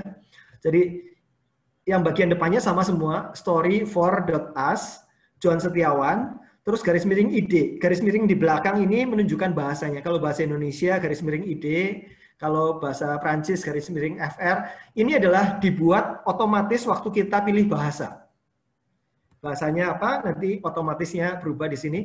Tinggal Bapak Ibu klik yang samping sini, itu adalah copy bagian ini. Mengcopy ini. Nah, itu tinggal Bapak Ibu mau taruh di Facebook, mau tinggal seperti kalau kita posting Facebook, tinggal paste di situ, copy paste di situ. Mau kirim lewat WA, juga copy paste lewat situ. Mau kirim lewat email, mau kirim lewat apa. Jadi udah gampang saja tinggal copy paste di situ. Sangat baik kalau kita kasih pengantar. Jadi bukan cuma video saja, kasih pengantar. Pengantarnya misalnya, apakah Anda khawatir tentang hari esok? Film pendek ini akan memberikan harapan untuk apa yang mungkin terjadi di masa depan. Begitu ya. Wah, kemudian itu menjadi sesuatu yang orang tertarik ya. Saya sedang khawatir memang betul begitu. Coba klik di situ. Nah, Bapak Ibu bisa bikin pengantar itu sendiri atau bisa pilih pengantar yang ada di bawah ini. Ini ada banyak gambar. Itu adalah pengantar yang beda-beda. Misalnya, alam dibuat indah dengan sengaja. Film pendek ini menjelaskan alasannya. Mungkin kita bisa kirimkan ke orang-orang yang suka desain grafis dan sebagainya. Begitu ya. Apakah ada harapan untuk dunia, orang-orang yang sedang memandang dunia secara suram begitu? Ada berbagai intro yang sudah dibuatkan, tetapi kita bisa bikin sendiri juga intronya. Isinya sama semua, ya. Isinya sama semua, cuma ada satu video itu saja dalam berbagai bahasa. Intronya lain-lain, tetapi isinya sama. Jadi itu adalah kekhasan dari The Story. Beberapa alat internet evangelism yang lain, misalnya Yes He Is, itu videonya ada banyak sekali. Tetapi The Story hanya ada satu video saja yang isinya berita Injil yang lengkap. Nah, inilah dashboardnya. Jadi tadi ya, hanya 3 saja yang perlu kita lakukan. Pertama, login. Kedua, share. Pakai bahasa apa tadi ya? Kita share sebanyak-banyaknya. Yang ketiga, kita lihat dashboardnya. Dashboard ini adalah pergerakan respon orang. Di sini bisa dilihat selama 24 jam terakhir berapa banyak orang yang nonton. Selama 30 hari terakhir berapa banyak orang yang nonton. All the time, selama ini, sejak kita mulai buka akun sampai pada hari itu, berapa banyak yang nonton. Dan berapa banyak yang said yes to Jesus dalam waktu 30 hari terakhir maupun all the time? Inilah dashboard saya beberapa bulan yang lalu ya, beberapa bulan yang lalu, cukup lama. Nah, satu kabar baik yang ingin saya bagikan pada Bapak Ibu Saudara sekalian. Sebelum COVID, saya sudah memakai The Story ini. Kira-kira dalam sekali saya kirim, saya akan cari dari phone book di HP saya siapa saja yang mau saya kirimi, begitu ya. Nah, kira-kira dalam waktu seminggu, itu termasuk yang ke publik ya, ke Facebook, ke tempat-tempat yang publik begitu. Dalam waktu seminggu, kira-kira biasanya sekitar 240, 250-an, itu sebelum COVID, yang nonton. Berapa banyak yang terima Yesus? Kira-kira hampir 10%. Jadi katakanlah sekitar 22 sampai 25 orang sekali saya publish begitu ya. Biasanya pakai makan waktu yang cukup lama nih, kirimin satu-satu begitu gitu ya. Kalau selain yang publik. Nah, waktu COVID, Bapak Ibu, saya sendiri terkejut sekali melihat responnya. Waktu awal-awal COVID ya, waktu itu sekitar bulan, kalau nggak salah ini bulan April ya, saya kirimkan. Responnya dalam waktu seminggu 10 kali lipat Bapak Ibu Saudara sekalian. Biasanya 250, sekarang 2.500. Saya heran sekali. Biasanya sekitar 10% yang terima Yesus, sekarang tetap 10%, tetapi 10% dari 2.500. Ada sekitar 240-an orang yang akhirnya terima Yesus. Ini masih terus berjalan waktu itu ya. The last 30 days yang terima Yesus itu 224. Bapak Ibu Saudara sekalian, saya dulu waktu SMA, waktu kuliah, saya itu suka beli traktat dari toko buku rohani. Traktat yang penginjilan itu. Terus kadang-kadang saya ke rumah makan, saya tinggal, naik kendaraan umum, saya tinggal begitu. Dan saya berdoa supaya ada orang yang nemu traktat itu, membaca, dan Tuhan bekerja dalam hati dia. Begitu ya. Nah, ini internet ini ada, bayangkan ini seperti menyebar traktat ke dunia, begitu ya. Kita bisa menyebar traktat ke berbagai tempat di dunia dan ada orang yang somehow di dalam kedaulatan Tuhan akan dipertemukan dengan berita Injil yang kita sebarkan itu. Menurut saya ini exciting sekali. Menghilangkan ketakutan dalam pemberitaan Injil dan memberikan daya viral terhadap berita Injil yang kita bagikan secara internet. Dan kita bisa melakukannya bersama-sama dengan orang-orang yang tadinya ragu-ragu, bingung-bingung, takut-takut PI, sekarang bisa melakukannya, bahkan bersaing bagaimana banyak-banyakan kita, begitu ya. Jadi serius waktu bagikan ke orang-orangnya itu, begitu. Dan saya pikir ini satu kesempatan yang kita perlu daya gunakan. Nah, saya ingin menutup dengan bagaimana memaksimalkannya. Yang pertama, be intentional. Jadi kita menggunakan ini serius. Oke, saya mau secara intensional memberitakan Injil. Saya nggak mau berita Injil itu untuk diri saya sendiri. Saya mau mengalami terobosan dalam pemberitaan Injil ini. Dan saya tahu bahwa saya takut memberitakan Injil. Tapi saya perlu cari cara bagaimana supaya memberitakan Injil. Dan saya tahu sekarang ada caranya melalui penginjilan, melalui internet. Saya akan memakainya. Intentional. Jangan cuma sekedar, ya saya coba-cobalah. Bukan coba-coba. Kita karena hati yang berbelas kasihan, merindukan supaya banyak orang mendengar Injil. Kita menggunakan semua cara yang mungkin. Kedua, kita mendoakan sambil kita memikirkan siapa yang akan kita kirimi. Buat daftarnya kalau mau, begitu ya. Saya biasanya pakai dua. Yang satu pakai HP, yang satu pakai WhatsApp internet ya.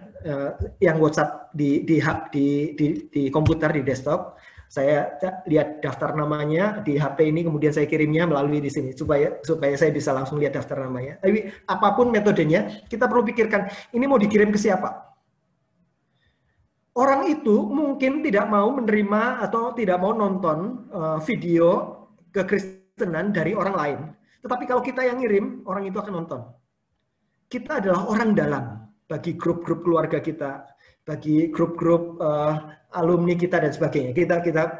Kita menjadi orang dalam di situ dan kita bisa membagikan. Kita berdoa. Ini mau dikasih ke siapa? Ada 3 yang bisa kita berikan. Yang pertama secara publik. Kita gunakan Facebook kita untuk menjadi tempat di mana orang bisa lihat berita itu. Ya, kalau orang itu nonton dan akhirnya pencarian rohaninya mendapat jawaban di situ kan luar biasa begitu ya. Kita kirim secara publik. Yang kedua, kita kirim kepada orang-orang yang belum percaya. Itu bisa teman kita, bisa anggota keluarga kita, bisa kenalan kita, supplier kita, customer kita, dan sebagainya. Kita bisa banyak ini ya, yang belum percaya. Yang ketiga, kepada teman-teman yang sudah percaya, tapi ini tujuannya lain. Kalau yang belum percaya itu tujuannya supaya dia mendengar Injil. Kepada orang yang sudah percaya, tujuannya adalah kita mendorong dia untuk, ayo kamu PI juga kepada orang lain begitu.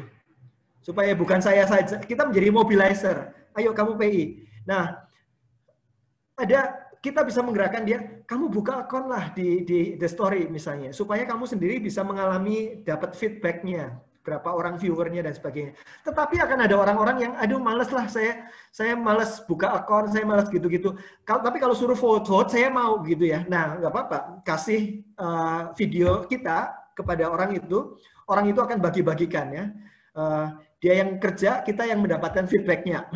Wah, ada sekian banyak orang yang nonton, ada sekian banyak orang yang terima Yesus pakai video yang kita kirimkan ke dia. Dan itu akan viral ya. Orang satu membagikan ke orang lain, membagikan orang lain, bagikan orang lain. Jadi kita akan mendapat feedback dari video-video itu. Yang ketiga, setelah kita doakan, setelah kita kumpulkan siapa, kemudian kita mulai send, kirimkan itu. Dan kita perlu melakukannya karena The Story cuma ada satu video, maka kita jangan lakukan sering-sering. Nanti jadi kayak spamming begitu ya. Saya sendiri memprogramkan melakukannya setiap 6 bulan sekali. Nggak sering-sering. Tetapi selama masa COVID ini, saya sudah 3 kali. Ya. Jadi, karena saya melihat ada respon yang luar biasa. Nah, ada kabar buruknya Bapak Ibu sekalian. Sekarang sudah declining. Dari awalnya itu, awal-awal COVID itu 2.500, sekarang saya kirim itu baru hampir 500. Tetapi itu masih 2 kali lipat daripada sebelum COVID loh. Jadi ladang sudah menguning, tetapi tidak akan begitu terus. Suatu saat akan lewat juga begitu ya. Jadi mari kita gunakan waktu-waktu yang masih ada ini, mumpung orang masih punya banyak pertanyaan rohani yang diajukan di internet, kita gunakan kesempatan COVID ini. Nah, akan sangat mendorong Bapak Ibu bikin akun bikin grup gitu ya, grup sesuai dengan kelompok-kelompok pemuritan kita misalnya, sesuai dengan kelompok-kelompok persekutuan remaja sendiri, pemuda sendiri dan sebagainya begitu ya. Grup ini akan menjadi lebih hidup yang kita lakukan. Nah, penginjilan adalah setiap hal yang dilakukan untuk menolong orang yang belum percaya mengambil satu langkah lebih dekat kepada Kristus. Ketika kita memberitakan Injil, kita mungkin sedang mengawali orang itu membawa satu langkah lebih dekat pada Kristus, orang itu belum terima Yesus. Sangat bisa seperti itu. Tetapi kita tahu bahwa di dalam kedaulatan Allah, firman Tuhan tidak akan kembali dengan sia-sia. Berita Injil yang sudah kita bagikan, nanti mungkin akan di-follow up orang lain memberitakan Injil dengan cara yang lain dan sebagainya. Satu langkah, akhirnya orang itu terima Yesus. Tetapi ada waktu-waktu di mana berita Injil yang kita bagikan mendapat respons. Dan ketika orang itu berespon, kemungkinan besar sudah ada pekerjaan pendahuluan yang dikerjakan oleh Roh Kudus melalui banyak orang untuk memberitakan Injil pada dia. Mungkin dia tertarik pada satu program TV tertentu, membaca majalah tertentu dan sebagainya. Jadi hatinya sudah disiapkan, dilembutkan Tuhan. Dan dia butuh satu langkah terakhir, yaitu ketika dia melihat berita Injil lengkap dan jelas yang kita bagikan, di akhir ada tantangan terima Yesus, dia terima Yesus di situ. Kadang-kadang juga ada orang yang bilang terima Yesus, padahal dia tidak tahu apa yang dia terima itu, cuma dia senang memberikan feedback itu saja. Tetapi menurut saya, firman Tuhan tidak akan kembali dengan sia-sia. Dan Paulus bilang bahwa Injil adalah kekuatan Allah yang menyelamatkan orang-orang.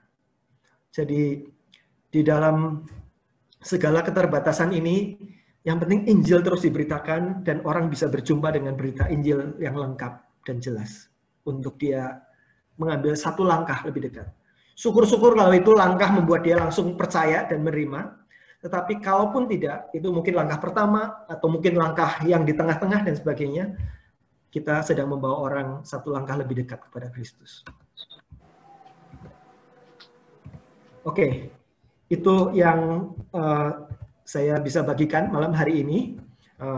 Kalau ada pertanyaan, silahkan Bapak Ibu Saudara sekalian. Saya kembalikan ke Pak Roni. Ya, baik. Terima kasih, Pak Johan. Bapak Ibu Saudara, saya yakin masih banyak hal yang mungkin baru bagi kita.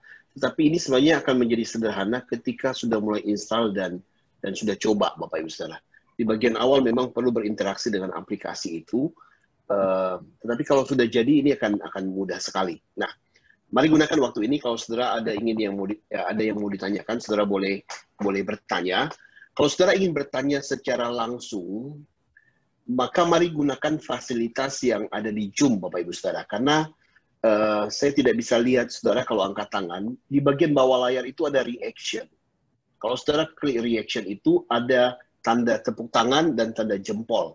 Nah, saudara boleh klik tanda jempol bagi saudara yang ingin bertanya, dan nanti muncul di layar saya akan berikan kesempatan kepada saudara untuk bertanya. Kalau saudara ingin bertanya secara lisan, kalau saudara ingin bertanya secara tertulis, saudara bisa ketik di kolom chat yang tersedia di Zoom.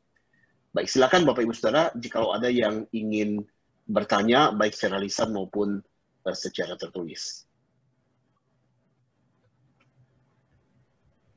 Saudara bisa gunakan fasilitas reaction dan saudara klik tombol tanda jempol yang ada di sana. Tadi saya cek bahasanya ada 21 kurang lebih terjemahan bahasa. Sayangnya nggak ada bahasa Hakka. Ada di antara saudara yang mau bikin nanti mau coba ya. Jadi itu kalau ada saya yakin itu yang paling banyak diakses, yang paling banyak dikirim. Cuma saya cek nggak ada tadi. Kalau bahan-bahan yang lain ada kemungkinan ada. Oke. Ya. Baik. Silakan Bapak Ibu Saudara, ada yang mau bertanya? Atau boleh nggak saya lihat berapa banyak di antara saudara yang sudah masuk ke link itu atau sudah download aplikasi itu di handphone saudara? Boleh taruh tanda jempol supaya tahu sekilas berapa yang sudah install. Saudara lihat di bawah ada reaction, ada tanda jempol, saudara klik tanda jempol. Ya, oke, puji Tuhan, lumayan ada nih. 1, 2, 3, oke. Oh, lumayan banyak. Oke. Yang lain? Oke. Kayaknya sebagian kecil ya, sebagian kecil.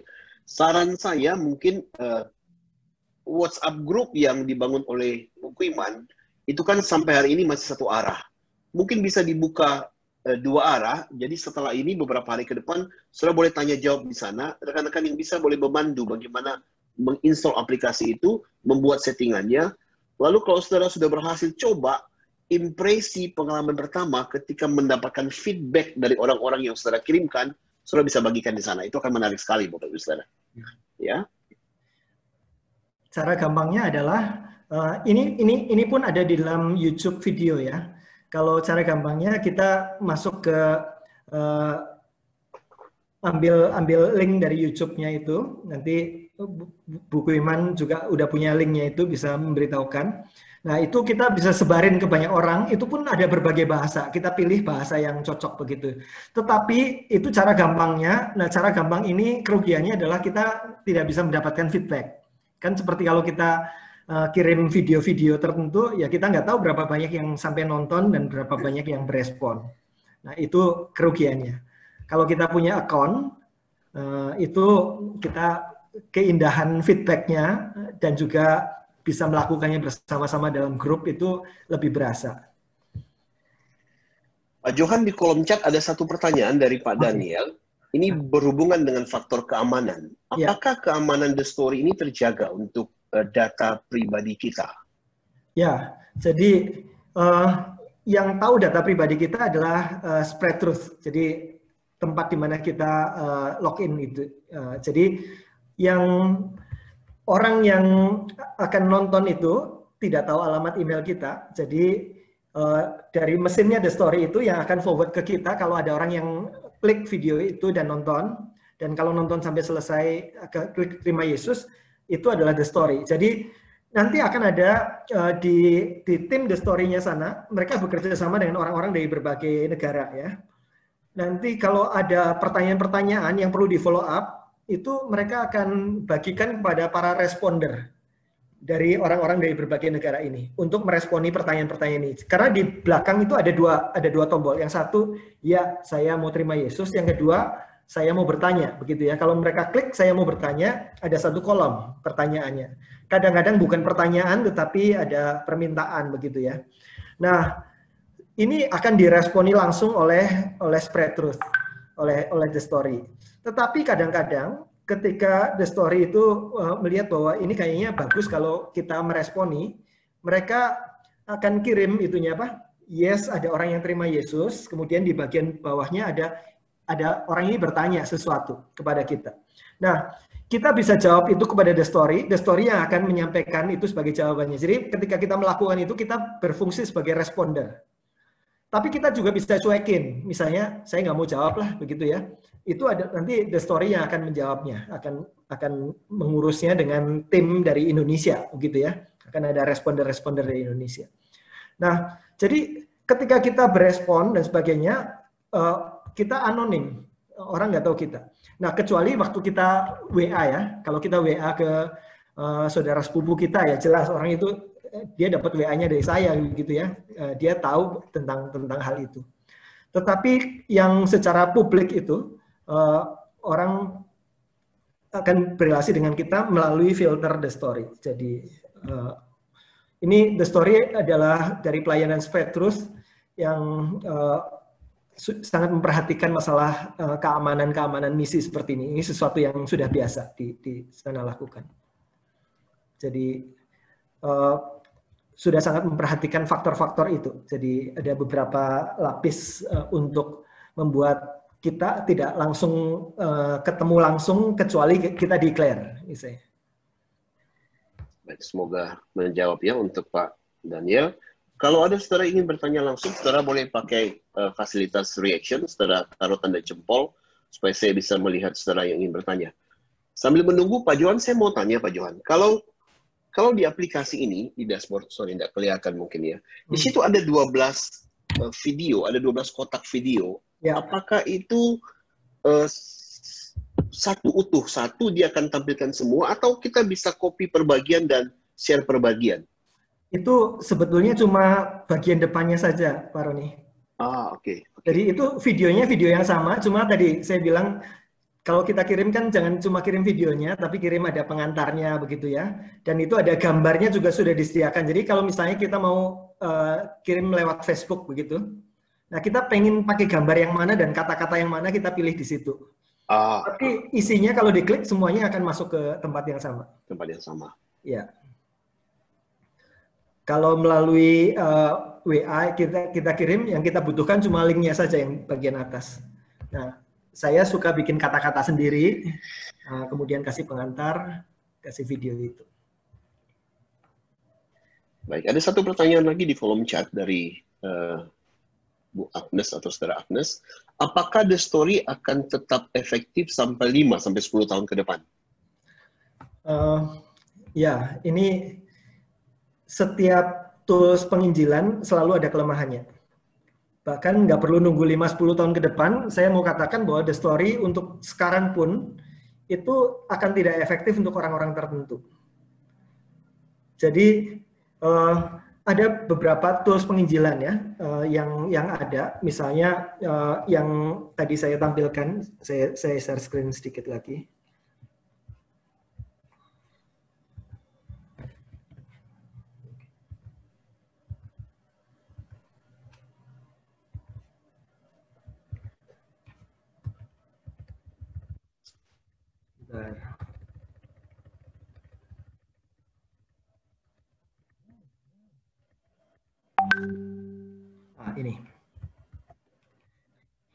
Ini ada beberapa macam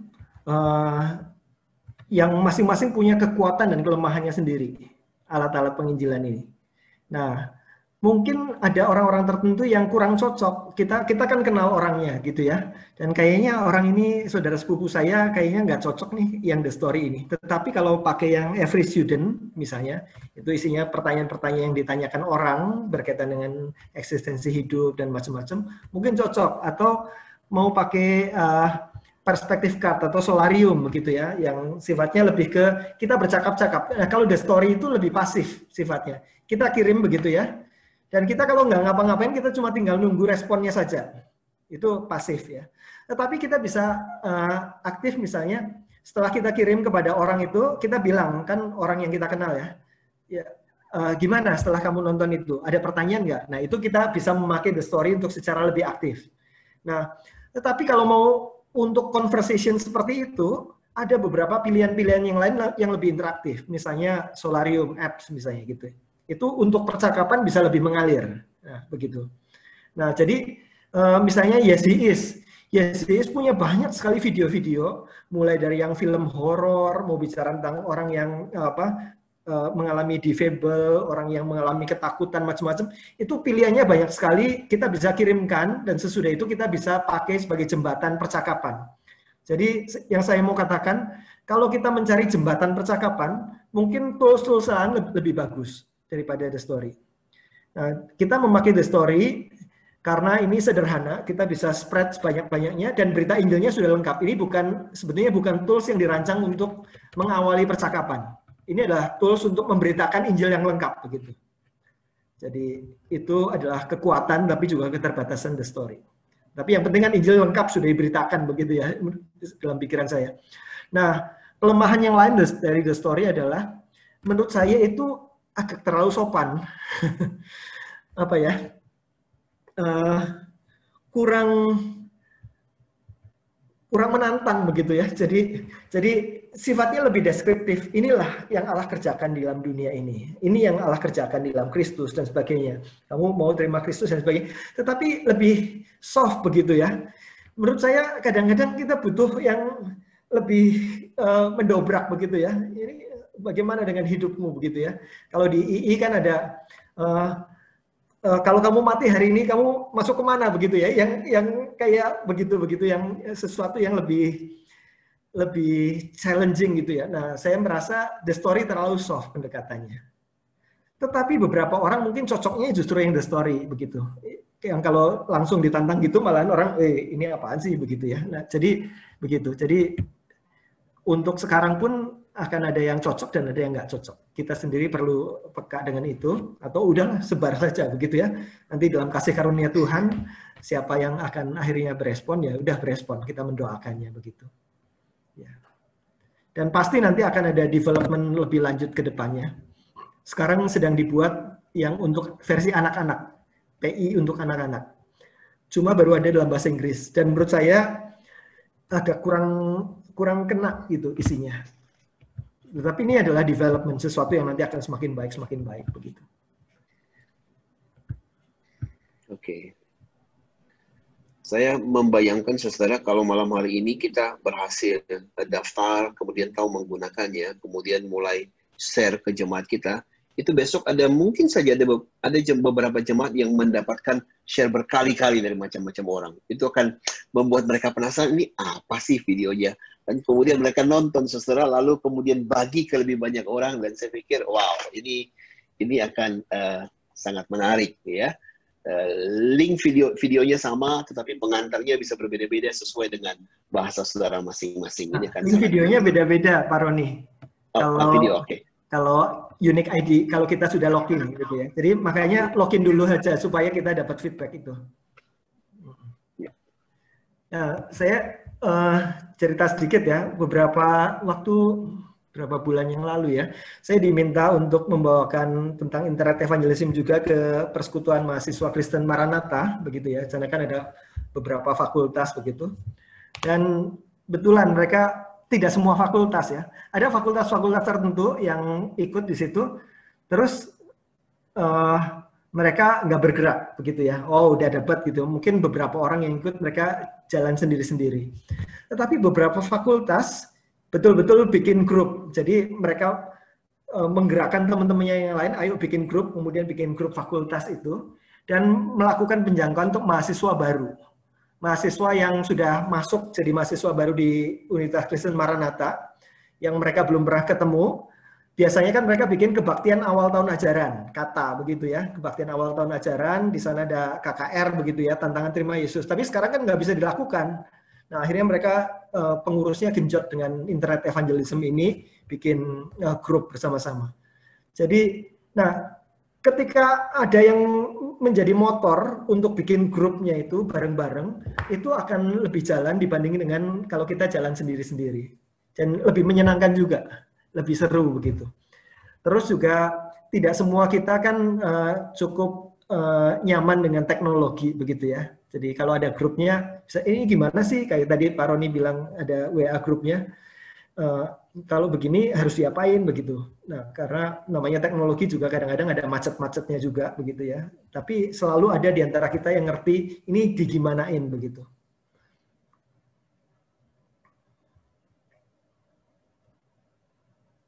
Pak Johan bisa lihat ada 3 lagi pertanyaan di kolom chat. Oh, oke. Itu dari Pak Yanto.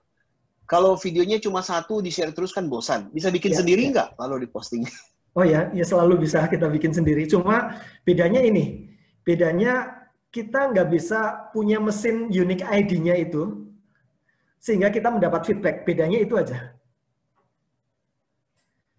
Nah, kalau kita bikin video sendiri atau kita kirim video The Story tapi yang dari YouTube, kan kita nggak tahu berapa banyak yang nonton dan berapa banyak yang terima Yesus itu. Bedanya itu saja, tapi berita Injilnya tetap sama. Kita bisa cari yang lain-lain. Jadi kenapa saya pakai The Story setiap 6 bulan sekali? Karena alasan yang disebutkan oleh Pak Yanto ini. Karena orang bosen nantinya kalau cuma video itu terus begitu ya, cuma 1. Maka saya kasih jarak. Ya karena COVID aja saya melakukannya dalam waktu berapa ya, 7 atau 8 bulan ini sudah 3 kali ya begitu. Dan responnya, makanya saya tahu respon yang tingginya pas kapan, terus turun-turun begitu. Nah, jadi kita bisa menggunakan, kalau videonya mau cari video yang banyak macam-macamnya, Yes He Is punya video yang luar biasa banyak koleksinya. Nah, tetapi perhatikan, tidak semua videonya Yes He Is itu dipakai untuk berita Injil yang lengkap dan jelas.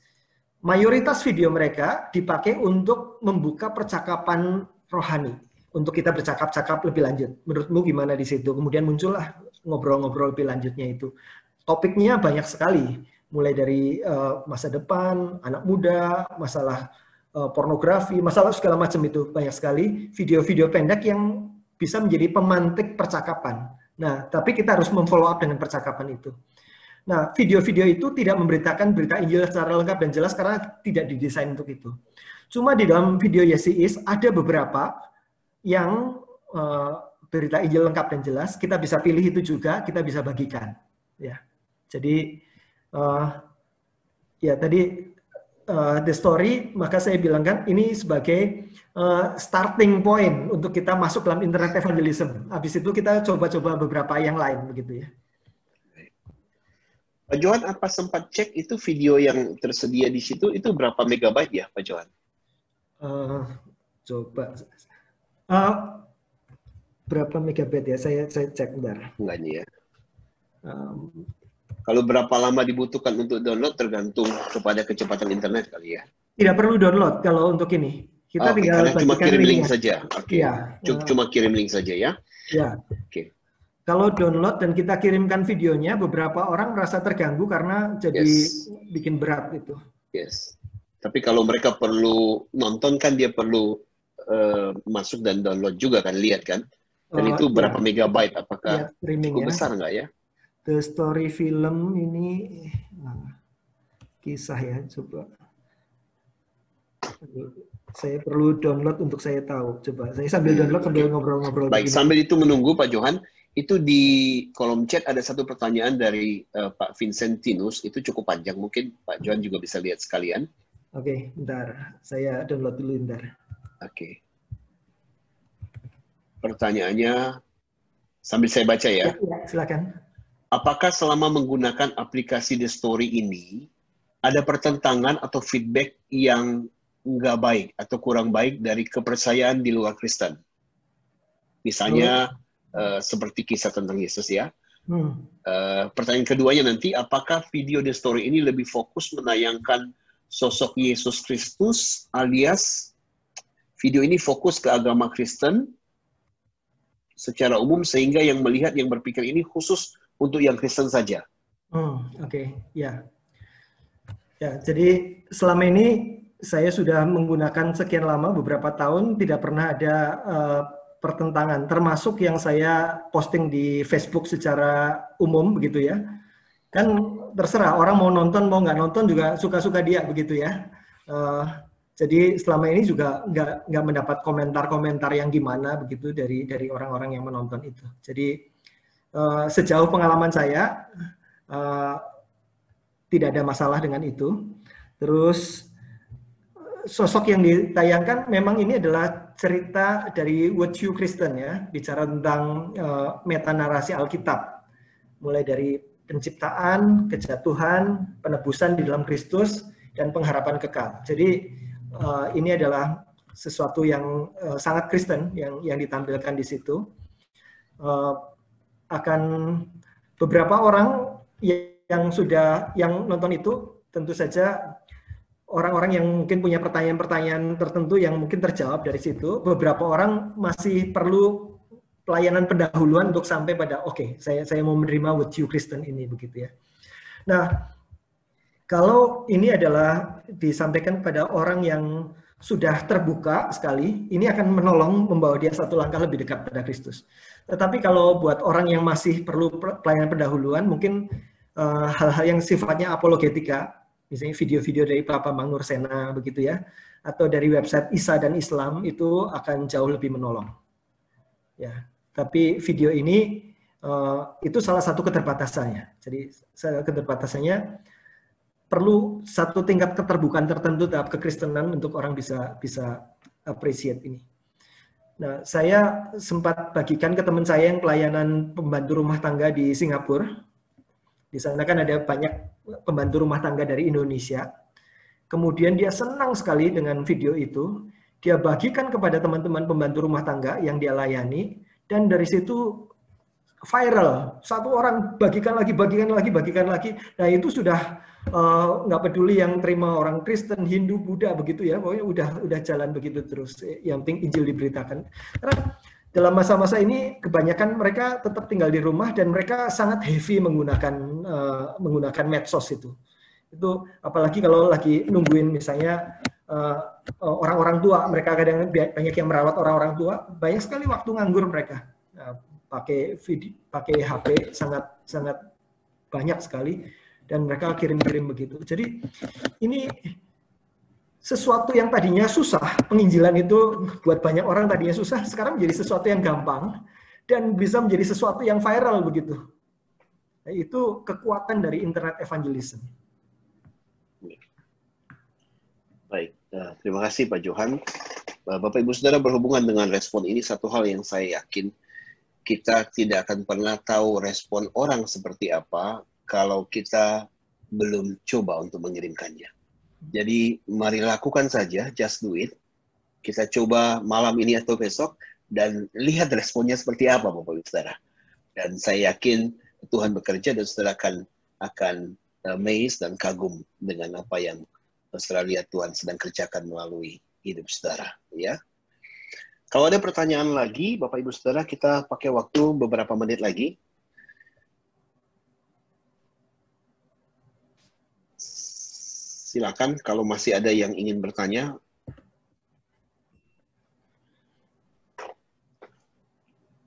Kalau tidak, dua kemungkinan saudara sudah sangat mengerti atau masih bingung dengan aplikasinya. Nah, mari coba lagi utak-atik malam hari ini. Oh, ini ada satu pertanyaan ya.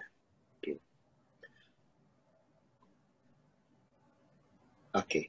Apakah orang lain bisa memasukkan link lain yang mungkin sesat? Maksudnya memasukkan link ke mana ya? Harusnya nggak bisa ya, karena kita cuma kirim link itu ya. Kecuali dia menambahkan waktu dia broadcast, dia tambahkan link-link yang lain, bisa saja mungkin ya Pak Johan ya. Ya, tapi kan itu dia yang kirimin ya, bukan. Ya, betul, bukan dari kita. Ya. Apakah bisa memasukkan ke TV lokal? Ke TV lokal saya enggak seperti ini. Iya, kayaknya. Pak Yanto mungkin ingin bertanya secara langsung? Ya, boleh Pak. Ya, ya. Silakan Pak Yanto. Kalimantan Barat kan ada Ruwai TV. Biasanya kami pelayanan, kami video sendiri, pelayanan kami seperti retret anak muda, kami syuting, tampilkan ke Ruwai TV, TV lokal khusus Kalimantan Barat. Oke. Nah, apakah video yang tadi itu boleh dimasukin ke TV lokal juga biar bisa diekspos lewat TV lokal, Pak? Nah, mungkin ada baiknya untuk mengirim email ke Spread Truth. Mengirim email, boleh nggak kami masukkan ke TV lokal? Saya menduga jawaban mereka akan mendorong ini dipakai untuk lebih ke movement, gerakan orang membagikan ke orang lain.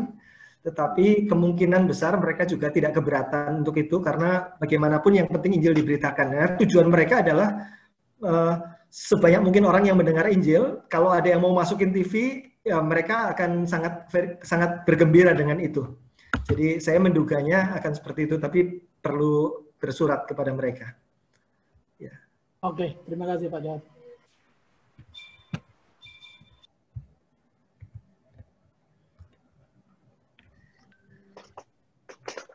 Baik, Bapak Ibu, ada lagi atau cukup sampai di sini? Kalau tidak ada pertanyaan lagi,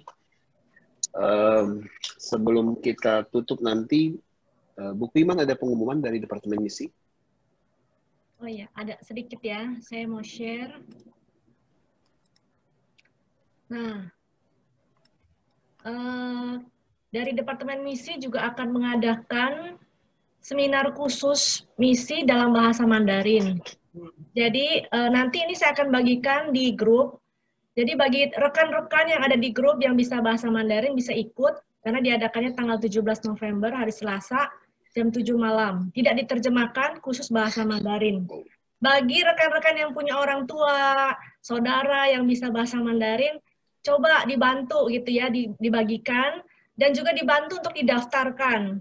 Supaya mereka yang mungkin yang tua, tidak mengerti Zoom, itu dapat ikut terlibat di dalam seminar ini. Jadi kita mari bergerak bagi rekan-rekan semua, supaya ini bisa diikuti oleh banyak orang yang khususnya dalam bahasa Mandarin. Nanti saya akan share ya linknya dan juga brosurnya. Hanya itu saja. Terima kasih. Baik. Kami dari segenap hamba Tuhan, majelis dan aktivis yang GKJ yang mengikuti seminar malam hari ini mengucapkan terima kasih kepada Guru Injil Johan Setiawan yang banyak memberkati kita malam hari ini lewat sharing, memotivasi dan mendorong kita bersama-sama. Dan saya berharap Bapak Ibu Saudara kita tidak berhenti sampai di sini, tetapi malam hari ini terus menjadi pergumulan kita coba, kita berinteraksi, kita masuk dalam pengalaman untuk membagikannya, dan lihatlah apa yang Tuhan akan kerjakan lewat hidup saudara dan lewat pelayanan saudara. Nah, nanti kita akan berfoto bersama-sama, namun sebelumnya kita akan doa penutup dulu Bapak Ibu Saudara. Saya mengundang Pendeta Elisa untuk boleh memimpin kita dalam doa penutup. Mohon saudara tidak keluar dulu. Nanti setelah selesai doa penutup, silakan buka video saudara, kita akan foto, ya, screen capture bersama-sama. Saya mengundang Pendeta Elisa untuk boleh memimpin kita dalam doa penutup. Mari kita berdoa. Bapa, kami bersyukur hari lepas hari Tuhan berkati kami dengan banyak hal, dan malam ini secara khusus kami diperlengkapi untuk mengambil bagian dalam pelayanan internet. Tuhan, biarlah apa yang kami dengarkan, kami pelajari, tidak berlalu dengan percuma, tetapi kami benar-benar ingin mengambil bagian di dalamnya, dan kami ingin merebut kesempatan ini. Ya, Tuhan. Sebab hari-hari ini adalah jahat. Ya, Tuhan. Tuhan berkati setiap kami. Dan juga berkati Pak Johan Setiawan yang sudah membekali kami, kiranya Tuhan memberkati kehidupannya, keluarganya, juga pelayanannya di STTB. Amin. Terima kasih untuk kami semua yang boleh hadir pada malam ini. Tuhan berkati kami. Dengar doa kami. Di dalam nama Tuhan Yesus kami berdoa dan bersyukur. Amin. Amin. Terima kasih Pak Elisa. Bapak Ibu Saudara, kita foto bersama. Bolehkah saya meminta saudara untuk boleh membuka semua videonya? Saya akan screen capture dari laptop saya, ada 4 screen, Bapak Ibu Saudara. Saya cek dulu ya, apakah semua sudah. Screen kedua oke. Screen ketiga masih beberapa belum. Screen keempat, oke, masih banyak yang belum. Oke. Boleh, Bapak Ibu Saudara, kalau saudara mendengarkan, silakan buka layar saudara, dan saya akan screen capture. Mohon bersabar ya beberapa ini. Saya 4 kali ya, Bapak Ibu Saudara. Ini screen yang pertama, yang kedua, yang ketiga, dan sekarang yang keempat. Oke, terima kasih. Senang sekali bersama-sama dengan saudara malam hari ini, dan sampai berjumpa di dalam seminar berikutnya. Tuhan memberkati saudara. Terima kasih Pak Johan. Memberkati. Terima kasih. Terima kasih Pak Johan.